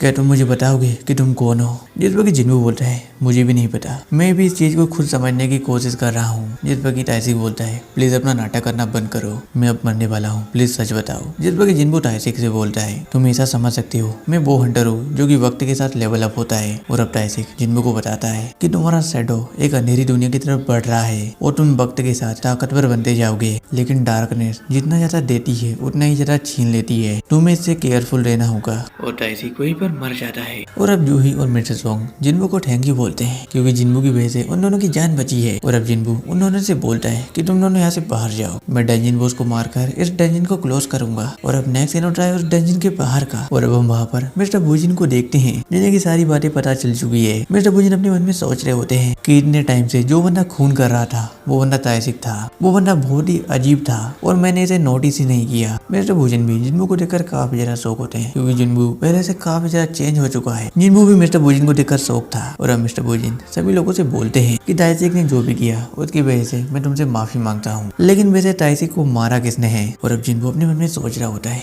आज मेरा सीक्रेट सबके सामने आ जाएगा। लेकिन तभी मिस्टर सोंग बोलते हैं, मैंने उसे मारा है। और अब मिस्टर बुजिन बोलते हैं, आप शायद सी रैंक के हंटर हो लेकिन टाइसिक तो एक बी रैंक का हंटर था, आप उसे कैसे मार सकते हो? और अब मिस्टर सोंग बोलते हैं, मेरे साथ बी रैंक की हीलर थी, उसी की हेल्प से मैंने टाइसिक को मारा है। लेकिन मिस्टर बुजिन को अभी भी सभी के ऊपर शक हो रहा था लेकिन मिस्टर बुजिन इस बात को इग्नोर कर देते हैं। और अब मिस्टर बुजिन सभी लोगों से बोलते हैं, तुम सभी को हमारे साथ कोऑपरेट करना होगा। और अब जिन्वू अपने मन में सोच रहा होता है, मैं टाइसिक को मारकर खुश नहीं हो सकता, मेरे सामने जो बंदा खड़ा है वो एक ए रैंक का हंटर है और ये मुझसे कहीं ज्यादा पावरफुल है। और अब मिस्टर सोंग जिन्वू से बोलते हैं, मुझे लगता है कि तुम्हारे पास कोई ना कोई रीजन होगा अपनी पावर्स को छिपाने का, तुमने मेरी जान बचाई और मैंने तुम्हारी, हिसाब बराबर। और अब नेक्स्ट सीन में हम जूही और जिन्वू को एक पार्क में देखते हैं। और अब जूही जिन्वू से बोल रही होती है, जिन्वू क्या तुम्हें ये क्रिस्टल याद है? और अब जूही जिन्वू को बता रही होती है कि मैं एक हंटर हूँ लेकिन मैं बचपन से ही काफी ज्यादा डरपोक हूँ, मैंने अपने आप को बेहतर करने की बहुत कोशिश की लेकिन मैं नहीं कर पाई और मुझे बी रैंक या फिर सी रैंक के डंजन में जाना चाहिए था, लेकिन मैं हमेशा डी रैंक या फिर ई रैंक के डंजन में जाती थी ताकि मैं तुम्हें देख सकूं जिन्वू संग। और अब जूही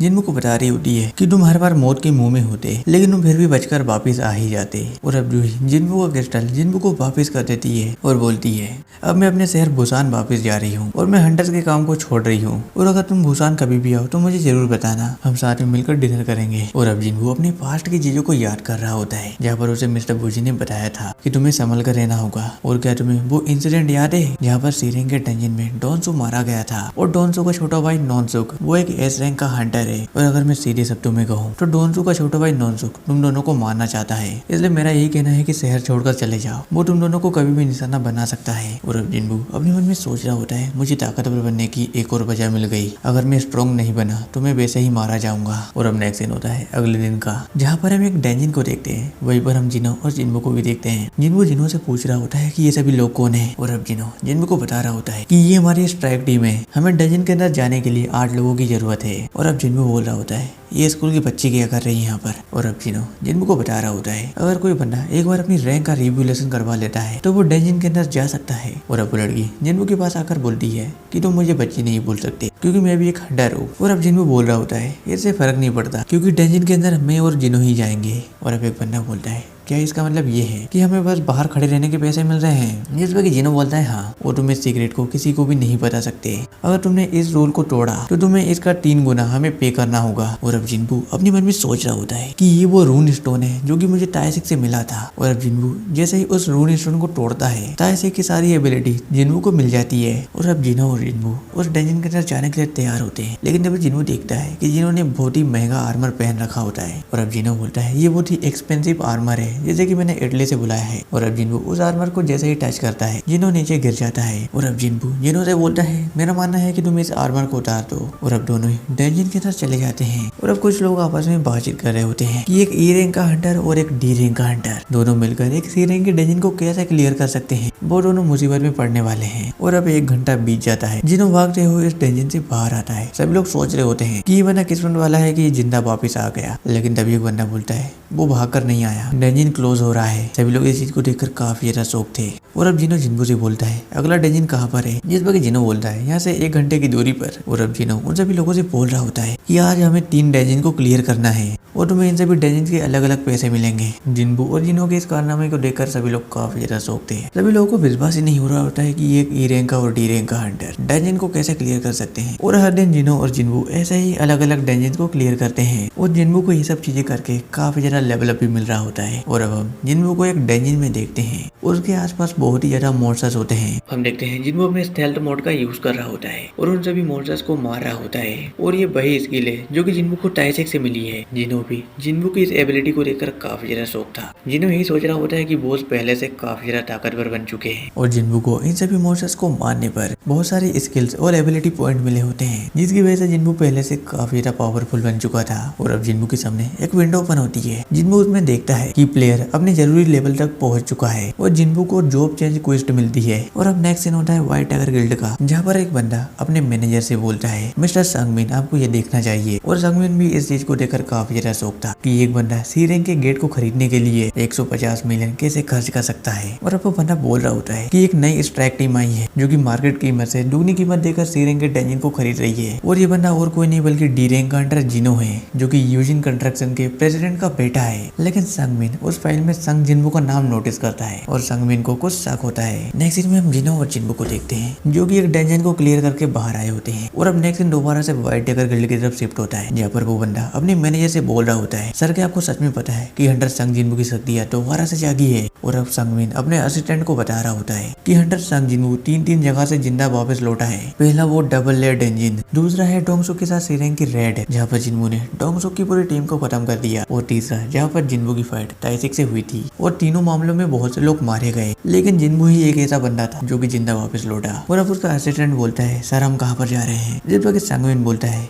एक नए हंटर की तलाश में। नेक्स्ट में हम देखते हैं संगमिन और उसका असिस्टेंट संग जिन्बू के उसी सी रैंक के डंजन के पास पहुंच जाते हैं, जहाँ पर उन्हें वही लड़की रोक लेती है और बोलती है कि ये एक नो एंट्री जोन है, तुम यहाँ पर नहीं आ सकते। और अब संगमिन उस लड़के से बोलता है हमें माफ करना, लेकिन तुम तो एक स्कूल की स्टूडेंट हो, तुम यहाँ पर क्या कर रही हो। और अब वो लड़की बोलती है मैं बच्ची नहीं हूँ, मैं भी एक हंटर हूँ। जिस पर कि संगमिन बोलता है क्या तुम भी इसी स्ट्राइक स्क्वाड की एक मेंबर हो? जिस पर कि वो लड़की बोलती है हाँ। और अब संगमिन को पक्का शक हो जाता है कि संग जिन्बू अकेला ही इस डंजन के अंदर गया है। और अब जिन्बू और जिनो उस डंजन से बाहर आ जाते हैं। और अब जिन्बू जिनो से बोलता है कल हमें कहाँ पर जाना है? और अब जिनो बोलता है कल के लिए मैंने 3 डंजन को बुक करके रखा है। और अब जिन्बू बोलता है कल के लिए मुझे छुट्टी चाहिए, मुझे कुछ काम है। जिस पर कि जिनो बोलता है ठीक है। और अब जिन्बू बोलता है क्या ये गेट कैंसिल तो नहीं हो जाएंगे? जिस पर कि जिनो बोलता है मैं इन्हें 2 दिन तक रोक कर रख सकता हूँ। और अब नेक्स्ट सीन में हम एक बंदे को देखते हैं जिसके ऊपर बहुत सारी चींटियों ने अटैक कर दिया था। और वो बंदा काफी ज्यादा डरा हुआ होता है, लेकिन वो बस एक सपना था। और वो बंदा काफी ज्यादा डरा हुआ होता है। और वो बंदा अपनी फाइल को चेक करने लगता है और जहाँ पर उसे एक सीक्रेट मिशन करना था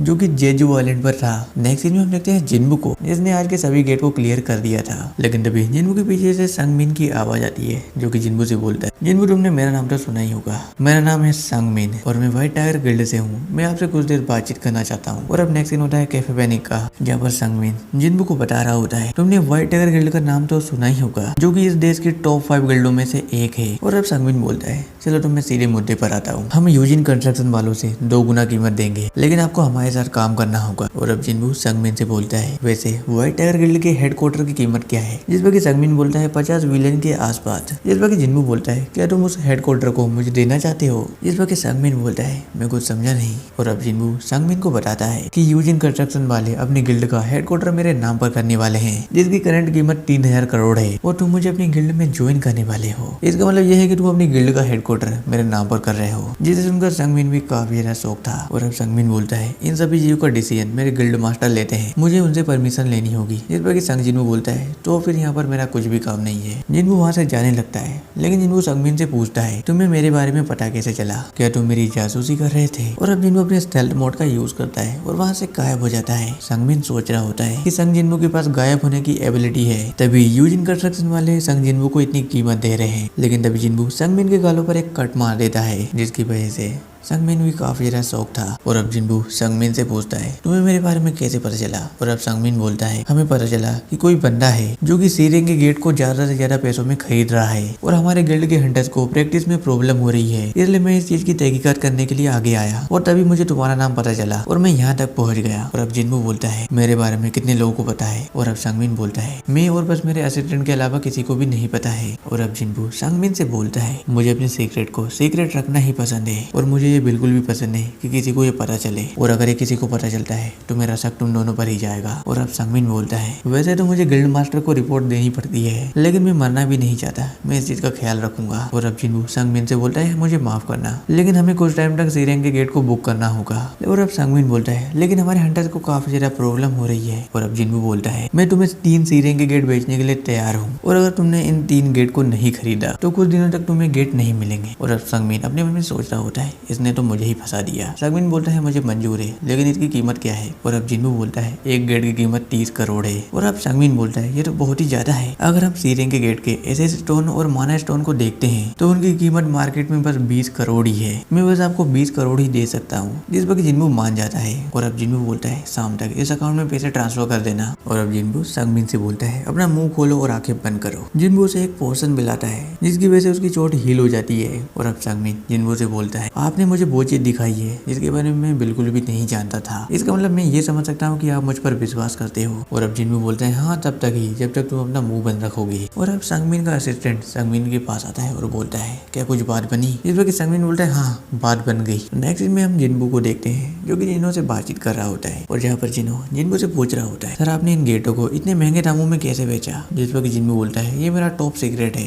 नेक्स्ट होता है व्हाइट टाइगर गिल्ड का जहाँ पर संगमिन का असिस्टेंट संगमिन को बताता है कि आज कुछ एक्स्ट्रा सीरेंग के गेट अवेलेबल है जिनकी कीमत बस 9 करोड़ के आसपास है। इसका मतलब यह है कि जिन्बू ने आपको बेवकूफ बनाया। संगमिन भी समझ जाता है कि जिन्बू ने उसे चूना लगा दिया। और अब संगमिन के पास जिन्बू का मैसेज आता है। जिन्बू बोलता है अब हमारा हिसाब बराबर होता है। इधर संगमिन सोच रहा होता है कि यार कोई बात नहीं, ऐसा अक्सर होता रहता है, लेकिन अब मेरे पास जिन्बू का नंबर भी है और अब मैं जिन्बू को अपनी गिल्ड में ला कर ही रहूंगा। अब हम देखते हैं कि जिन्बू अपनी कार से कहीं पर जा रहा होता है और अब जिन्बू एक पहाड़ के ऊपर आ जाता है और अपने मन में सोचता है यहाँ से मुझे कोई भी नहीं देखेगा। और अब जिन्बू अपने जॉब चेंज मिशन को एक्सेप्ट करता है और उसके सामने एक बड़ा सा डंजन ओपन हो जाता है। लेकिन अभी जिन्बू सोचता है कि मैंने आज अपने डेली मिशन को कंप्लीट ही नहीं किया है। और अब जिन्बू बोलता है इस डंजन से आकर मैं अपने मिशन को कंप्लीट कर लूंगा। और अब जिन्बू उस डंजन के अंदर चला जाता है। और हम नेक्स्ट सीन में जिनो की फादर और जिनो को देखते हैं हैं जो कि आपस में बैठकर खाना खा रहे होते हैं। लेकिन तभी वहाँ पर एक बंदा आता है जो कि बोलता है शायद मुझे आने में देर हो गई। लेकिन अभी जिन्हों के फादर बोलते हैं तुम टाइम पर ही आए हो। नेक्स्ट में हम देखते हैं जिन्बू को जो कि उस डंजन के अंदर आ चुका है और अब जिन्बू अपने मन में सोच रहा होता है कि ये डंजन इतना ज्यादा शांत क्यों है। तभी जिन्बू के सामने दो विंडो ओपन होती है जिसमें कि लिखा होता है जिन्बू यहाँ पर अपने पोशन और रिकवरी का यूज नहीं कर सकता और इस डंजन को क्लियर किए बिना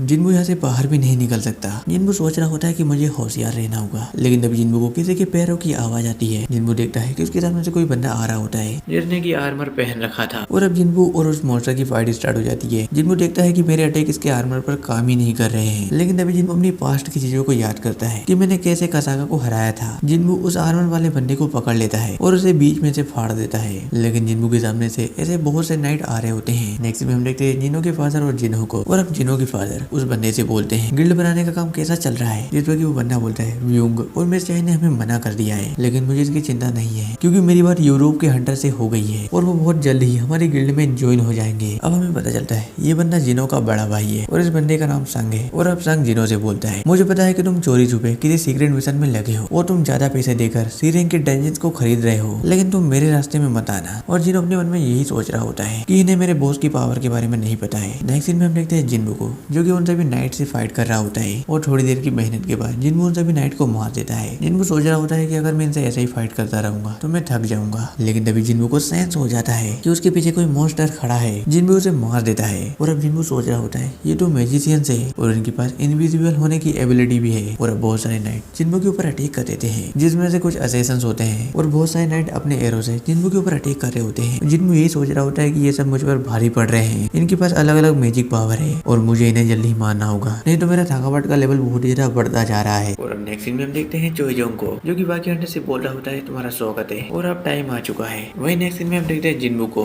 जिसने कि उन सभी मैजिशियंस और नाइट को हरा दिया था और जिन्बू को उन सभी नाइट को मारने पर काफी ज्यादा आर्मर्स मिले होते हैं। जिन्बू उन सभी आर्मर्स को पहन लेता है लेकिन वो आर्मर्स गायब हो जाते हैं। जिन्बू यही सोच रहा होता है मैंने इन आर्मर्स को पहन रखा है लेकिन कोई भी इन्हें नहीं देख सकता, इससे मुझे कोई भी दिक्कत नहीं होगी। और अब जिन्बू आगे की तरफ जाने लगता है। थोड़ी देर चलने के बाद जिन्बू को बहुत ही बड़ा दरवाजा मिलता है। जिन्बू सोच रहा होता है क्या पता है इसके पीछे कौन होगा। और अब जिन्बू जैसे ही उस दरवाजे को खोलता है वहाँ पर सभी फ्लेम जलने लग जाती है। जिन्बू सोच रहा होता है ये तो बिल्कुल उस डबल लेयर टेंजन के जैसा है। और अब जिन्बू के सामने एक मॉन्स्टर आ जाता है जो कि यहाँ का बॉस है और उस मॉन्स्टर के ऊपर लिखा होता है कि ये नाइट कमांडर इग्रीस है। और अब जिन्बू अपने मन में सोच रहा होता है मैंने अभी तक जितने भी अपोनेंट का सामना किया है इग्रीस उन सभी से काफी ज्यादा पावरफुल है और ये एक अकेले सिंहासन की रक्षा कर रहा है। और अब जिन्बू और इग्रीस की फाइट स्टार्ट हो जाती है और इग्रीस पर अपने एक अटैक से वहाँ के खंभों को काट देता है जैसे कि वो इग्रीस के सामने कुछ हो ही ना। और जिन्बू इग्रीस के इस अटैक को देखकर काफी ज्यादा शौक था। जिन्बू को पता चल जाता है कि इग्रीस मुझसे एक बहुत ही ज्यादा पावरफुल है और जिन्बू को इग्रीस से फाइट करने में काफी ज्यादा दिक्कतें हो रही थी। और अब जिन्बू अपने डेगर से इग्रीस के ऊपर अटैक कर रहा होता है लेकिन इग्रीस का आर्मर काफी ज्यादा हार्ड था। जिन्बू उसे बिल्कुल भी काट नहीं पा रहा होता है और इग्रीस जिन्बू को बहुत ही दूर फेंकता है और अब जिन्बू अपने हथियार को गायब कर देता है। जिन्बू डिसाइड करता है कि वो इग्रीस से हैंड टू हैंड कॉम्बैट करेगा। उधर इग्रीस ने भी अपने हथियार डाल दिए होते हैं। जिन्बू भी इस चीज को देखकर काफी ज्यादा शौक था। नेक्स्ट में हम देखते हैं चेयरमैन गोगानी को जो कि अपने काम को कर रहे होते हैं लेकिन तभी वहाँ पर मिस्टर फूजिन आते हैं जो कि बोलते हैं सर आप घर नहीं गए। जिस पर मिस्टर गोगानी बोलते हैं मुझे कुछ काम था। लेकिन तभी मिस्टर गोगानी के पास चोईजोंग का कॉल आता है और अब चोईजोंग चेयरमैन से बोलता है आपका शुक्रिया कि आपने हमें इस मिशन की परमिशन दी। और अब चेयरमैन चोईजोंग को थैंक यू बोलते हैं क्योंकि तुमने अभी तक जेजू आइलैंड का नाम बनाए रखा और जेजू आइलैंड पर संभाल के जाना ये कोई बच्चों का खेल नहीं है। जिस पर चोईजोंग बोलता है ठीक है सर। और अब नेक्स्ट सीन में हम इग्रीस और जिन्बू को देखते हैं। इग्रीस जिन्बू को बहुत ही ज्यादा पीड़ रहा होता है। जिन्बू की हालत भी खराब हो जाती है। जिन्बू अपने मन में सोच रहा होता है अच्छा हुआ कि मैंने आर्मर्स पहन रखे हैं नहीं तब तक मेरी डेथ हो जाती। और अब जिन्बू अपने मन में सोच रहा होता है इग्रीस मुझसे काफी ज्यादा पावरफुल है लेकिन मैं अपनी स्पीड का यूज कर सकता हूँ। और अब जिन्बू अपनी फुल स्पीड का यूज करता है और वो इग्रीस के ऊपर अटैक करता है लेकिन इग्रीस भी कुछ कम नहीं था। इग्रीस जिन्बू की स्पीड को मैच कर लेता है और दोनों की फाइट स्टार्ट हो जाती है जहाँ पर इग्रीस जिन्बू को बहुत ही ज्यादा पीट रहा होता है लेकिन जिन्बू मौका देकर इग्रीस को एक किक मार ही देता है। लेकिन इग्रीस अभी भी पीछे नहीं हटने वाला था और इग्रीस जिन्बू को एक किक मारता है जिससे कि इग्रीस दूर जाकर थ्रोन पर गिरता है। और अब इग्रीस जिन्बू के पास आता है और इग्रीस अपनी स्वॉर्ड को अपनी पास बुलाता है। इग्रीस अपने स्वॉर्ड से जिन्बू के गले को काटने वाला होता है लेकिन तभी जिन्बू उसकी तलवार को ही पकड़ लेता है और बोलता है मैं अभी तक हारा नहीं हूँ। और जिन्बू इग्रीस के ऊपर अटैक कर देता है और इस बार जिन्बू इग्रीस को बिल्कुल भी अटैक करने का मौका नहीं दे रहा था और जिन्बू अपने हाथों में अपने डेगर को अपेयर कराता है और जिन्बू अपने डेगर से इग्रीस के सिर पर अटैक कर रहा था जिससे कि इग्रीस काफी ज्यादा डैमेज हो जाता है और जिन्बू अपने डेगर को इग्रीस के सिर में घुसा देता है जिसकी वजह से इग्रीस का खेल वहीं पर खत्म हो जाता है। और अब जिन्बू अपने मन में सोच रहा होता है कि आज की जीत बस मुझे किस्मत से मिली है, नहीं तो मैं यहाँ पर मारा जाता। और अब इग्रीज के मरने पर जिन्बू को 4 रिवॉर्ड मिले होते हैं। पहले रिवॉर्ड में जिन्बू को 1.5 लाख गोल्ड कॉइन मिले होते हैं और जिन्बू को काफी ज्यादा एबिलिटी पॉइंट भी मिले होते हैं और साथ ही में जिन्बू को इग्रीज का एस रैंक का हेलमेट भी मिला होता है जो कि लगने वाले डैमेज को काफी हद तक कम कर देता है। और साथ ही में जिन्बू को इग्रीज का रून स्टोन भी मिला होता है जिसकी वजह से इग्रीज की सारी स्किल अब जिन्बू के पास आ जाएगी। जिन्बू अपने मन में सोच रहा होता है मेरे पास एक टेलीपोर्टेशन स्टोन भी है और क्या मेरी जॉब चेंज क्वेस्ट खत्म हो चुकी है या फिर अभी कुछ बाकी है। लेकिन तभी जिन्बू के सामने बहुत सारे डंजन्स ओपन हो जाते हैं और जिन्बू के सामने एक विंडो ओपन होती है जिसमें कि लिखा होता है तुम यहाँ पर जितनी देर तक सर्वाइव कर सकते हैं करो, जिससे कि तुम्हें पॉइंट मिलेंगे। और जिन्बू का टाइमर भी स्टार्ट हो जाता है और उन डंजन के अंदर से बहुत सारे नाइट बाहर निकलने लगते हैं। जिन्बू सोच रहा होता है ये तो बहुत ज्यादा है और जिन्बू उन सभी के ऊपर अटैक कर देता है। नेक्स्ट सीन में हमें वही हंटर्स दिखाई देते हैं और अब हम जिन्बू को देखते हैं जो कि उन सभी नाइट से फाइट कर रहा होता है। जिन्बू यही सोच रहा होता है मैं यहाँ पर इन सभी नाइट को मार रहा हूँ और वही उस डंजन से बहुत सारी नाइट बाहर निकलते ही जा रहे हैं, मुझे कुछ ना कुछ करना होगा। और तभी जिन्बू अपने स्टेल्थ मोड का यूज करता है और वहाँ से गायब हो जाता है। लेकिन तभी एक मैजिशियन जिन्बू के स्टेल्थ मोड को ही कैंसिल कर देता है जिससे कि जिन्बू की प्रेजेंस सबके सामने आ जाती है और वो सभी नाइट जिन्बू के ऊपर अटैक कर देते हैं। लेकिन तभी जिन्बू अपनी एक स्किल का यूज करता है जिससे कि उन सभी नाइट की पावर आधी हो जाएगी। जिन्बू उन सभी नाइट को मार रहा होता है लेकिन वो सभी नाइट काफी ज्यादा होते हैं, वो जिन्बू को पीछे से डैमेज करने लगते हैं। और अब हम देखते हैं जिन्बू को फाइट करते करते 5 मिनट बीत चुके हैं और अब जिन्बू सोच रहा होता है यहाँ पर रुकना खतरे से खाली नहीं है,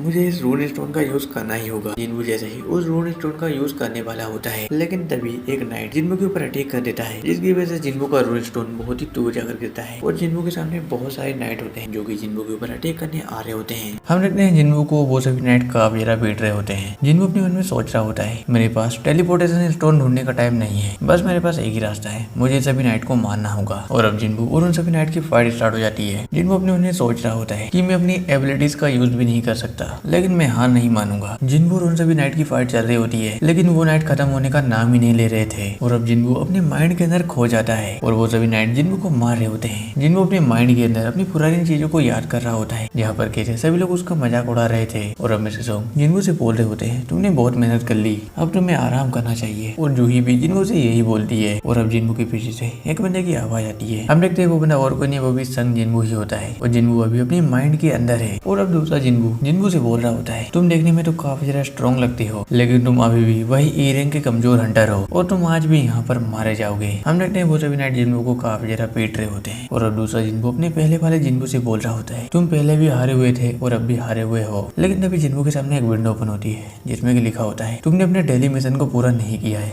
और तुम्हें पेनाल्टी देनी होगी। और अब वो नाइट अपनी तलवार से जिन्बू को मारने ही वाला होता है लेकिन तभी जिन्बू पेनाल्टी जोन में टेलीपोर्ट हो जाता है और अब जिन्बू सोच रहा होता है ये तो पेनाल्टी जोन है लेकिन इसकी वजह से मेरी जान बच गई और मेरी किस्मत काफी अच्छी थी। जिन्बू अपने स्टोर को ओपन करता है, वहाँ से जिन्बू बहुत सारे पोशंस को बाय करता है जिसकी वजह से उसकी थकान कम हो जाती है। और अब जिन्बू सोच रहा होता है कि मैं पोशंस को पीकर अपनी चोट को हील नहीं कर सकता, मुझे अपनी बॉडी को हील करने के लिए टाइम देना होगा या फिर मुझे किसी न किसी मॉन्स्टर्स को मारना होगा ताकि मैं लेवल अप हो सकूं और मेरी चोटें भी अपने आप हील हो जाए। लेकिन तभी जिन्बू के सामने बड़े बड़े सेंटीपीड मॉन्स्टर आ जाते हैं। जिन्बू डिसाइड करता है कि मैं इन्हें ही मारकर अपना लेवल अप करूंगा और जिन्बू और उन सभी मॉन्स्टर्स की फाइट स्टार्ट हो जाती है। और अब नेक्स्ट सीन में हम जिना को देखते हैं और जिना यही सोच रही होती है कि जिन्बू अभी तक घर क्यों नहीं आया और क्या वो इतनी देर रात तक काम कर रहा है। और वैसे ही मैंने उसे स्कूल पेरेंट्स मीटिंग के बारे में बता दिया था, क्या वो टाइम पर आ पाएगा। और अब नेक्स्ट सीन में हम जिन्बू को देखते हैं जिसने कि उन सभी सेंटीपीड को मार दिया होता है। जिन्बू बोला होता है कि लेवल बढ़ाकर अपने आप को हील करना काफी ज्यादा अच्छा है। और अब जिन्बू ये भी बोलता है मेरे पास बस 10 मिनट है, मुझे अपनी तैयारी करनी होगी। और अब जिन्बू अपने स्टोर से नाइट किलर डेगर को बाय करता है और जिन्बू यही सोच रहा होता है कि इस डेगर की हेल्प से मैं उन सभी नाइट को बहुत ही इजीली मार सकूंगा और मेरे पास ये इग्रीज का रूल स्टोन भी है। और जिन्बू जैसे ही उस रूल स्टोन को तोड़ता है उसे इग्रीज की एक स्किल मिलती है जिसका नाम रूलर्स हैंड था। जिन्बू इस एबिलिटी की हेल्प से किसी भी ऑब्जेक्ट को कंट्रोल कर सकता है। जिन्बू अपनी स्किल का यूज करता है लेकिन उस चीज को कुछ भी नहीं होता। जिन्बू सोच रहा होता है मेरे स्किल का लेवल अभी बहुत कम है इसलिए मैं भारी ऑब्जेक्ट को कंट्रोल नहीं कर सकता। और अब जिन्बू वापस से उसे डंजन के अंदर चला जाता है। जिन्बू यही सोच रहा होता है इन सभी नाइट के नंबर्स तो पहले से काफी ज्यादा बढ़ चुके हैं। नेक्स्ट दिन में हम उन सभी हंटर्स को देखते हैं जो कि जेजू आइलैंड के रेड पर जा रहे होते हैं और ये उनका जेजू आइलैंड पर दूसरा मिशन है। वही नेक्स्ट दिन में हम जिन्बू को देखते हैं। जिन्बू अपने नाइट किलर डेगर से उन सभी नाइट को गाजर मूली की तरह काट रहा होता है। और अब जिन्बू उन सभी नाइट को मारते हुए अपने मन में सोच रहा होता है कि मैं काफी देर से इन सभी नाइट को मार रहा हूँ लेकिन मुझे कोई भी एक्सपीरियंस या फिर लेवल अप नहीं मिल रहा है। और ये सभी मैजिशियंस कौन है जो कि इन सभी नाइट के पीछे रहकर अपने मैजिक का यूज कर रहे हैं। लेकिन तभी जिन्बू उन सभी के पीछे एक गेट को नोटिस करता है और जिन्बू समझ जाता है कि ये सभी मैजिशियन समनिंग मैजिक का यूज कर रहे हैं और मुझे इन मैजिशियंस को टारगेट करना होगा। और अब जिन्वो एक जंप लगाता है और अपने एक ही अटैक से एक मैजिशियन को मार देता है और मैजिशियन के मरते ही बहुत सारे नाइट वैसे ही मारे जाते हैं। जिन्वो सोच रहा होता है मैं बिल्कुल सही था और अब जिन्वो उन सभी नाइट को मारते हुए 3 मैजिशियंस को मार देता है। लेकिन एक बड़ा सा मॉन्स्टर जिन्वो के ऊपर अटैक कर देता है, लेकिन जिन्वो उन सभी मॉन्स्टर्स को इग्नोर करते हुए उन सभी मैजिशियंस की तरफ जा रहा होता है और जिन्वो ऐसा करते करते आखिरी मैजिशियन को भी मार देता है। लेकिन तभी एक बड़ा सा मॉन्स्टर जिन्वो के ऊपर अटैक कर देता है, लेकिन जिन्वो अपने न्यू डेकर से उसे भी मार देता है। और अब जिन्वो के सामने एक विंडो ओपन होती है जिसमें कि लिखा होता है तुमने इस रूम के सभी मैजिशियंस को खत्म कर दिया है और साथ ही में तुमने अपनी जॉब चेंज क्वेस्ट भी कंप्लीट कर ली है। और अब जिन्वो के सामने एक विंडो ओपन होती है जिसमें कि जिन्वो पढ़ता है कि प्लेयर ने बहुत ही अच्छा काम किया है, इसलिए वो एक क्लास में स्विच कर सकता है। जिन्वो यही सोच रहा होता है कि मैं अपनी जॉब को खुद नहीं चूज कर सकता। और अब जिन्वो के सामने एक विंडो ओपन होती है जिसमें कि लिखा होता है अब से तुम वैल्यू ऑफ डेथ से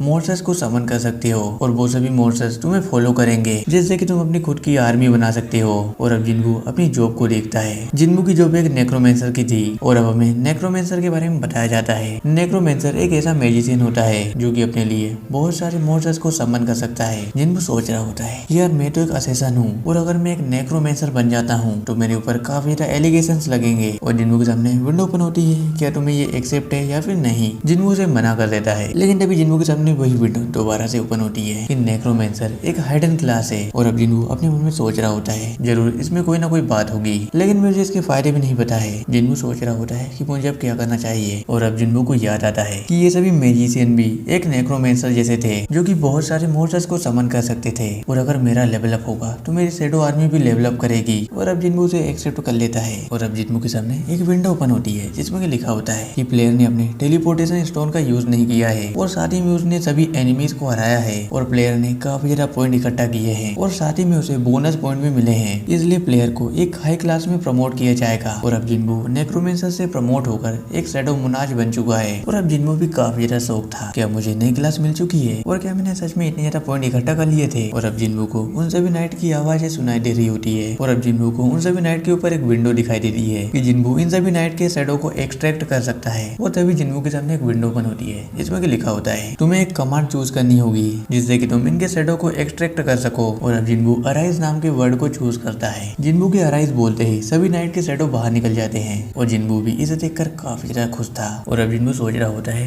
ये मेरी नई एबिलिटी है और इसमें मुझे माना की कोई भी जरूरत नहीं है और मैं टोटल 20 शैडो को एक्सट्रैक्ट कर सकता हूँ। और जिन्वो को नाइट के साथ साथ कुछ मैजिशियंस भी मिले होते हैं, लेकिन तभी जिन्वो नोटिस करता है अगर मुझे कोई एस रैंक का या फिर ए रैंक का शैडो मिल जाए तो मैं पहले से काफी ज्यादा पावरफुल बन जाऊंगा। और जिन्वो एग्रीज को देखता है और अब जिन्वो एग्रीज की तरफ आता है और एग्रीज के ऊपर भी वही विंडो दिखाई देती है कि जिन्वो एग्रीज का शैडो भी एक्सट्रैक्ट कर सकता है। और अब जिन्वो सोचता है अगर मुझे एग्रीज का शैडो चाहिए तो मुझे अपने कुछ नाइट को नथिंगनेस की दुनिया में भेजना होगा। और जिन्वो ऐसा ही करता है, जिन्वो कुछ नाइट को नथिंगनेस की दुनिया में भेज देता है। और अब जिन्वो बोलता है अराइज, लेकिन एग्रीज का शैडो बाहर नहीं आता। और अब जिन्वो के पास 2 चांस और बचे थे। जिन्वो दोबारा से अराइज बोलता है, लेकिन इस बार भी जिन्वो का शैडो बाहर नहीं आता। और अब जिन्वो एग्रीज से बोलता है तुम उस सिंहासन की रक्षा कर रहे हो जो कि तुम्हारे किंग का है, लेकिन तुम्हें पता नहीं है कि तुम्हारे किंग कब लौटेंगे, इसलिए उस खाली सिंहासन की रक्षा करने के बजाय जो तुम्हारे सामने खड़ा है तुम उसकी रक्षा करो। और अब जिन्वो अराइज बोलता है और इस बार फाइनली एग्रीज का शैडो बाहर आ जाता है। और अब जिन्वो के सामने एक विंडो ओपन होती है जिसमें कि लिखा होता है तुम्हें ब्लू रेड कमांडर एग्रीज को एक नेम देना होगा। जिन्वो उसे एग्रीज का ही नाम देता है और एग्रीज की रैंक एक एलाइट नाइट होती है और उसका लेवल 7 है। और अब एग्रीज जिन्वो के सामने अपना सर झुकाता है और बाकी सभी नाइट भी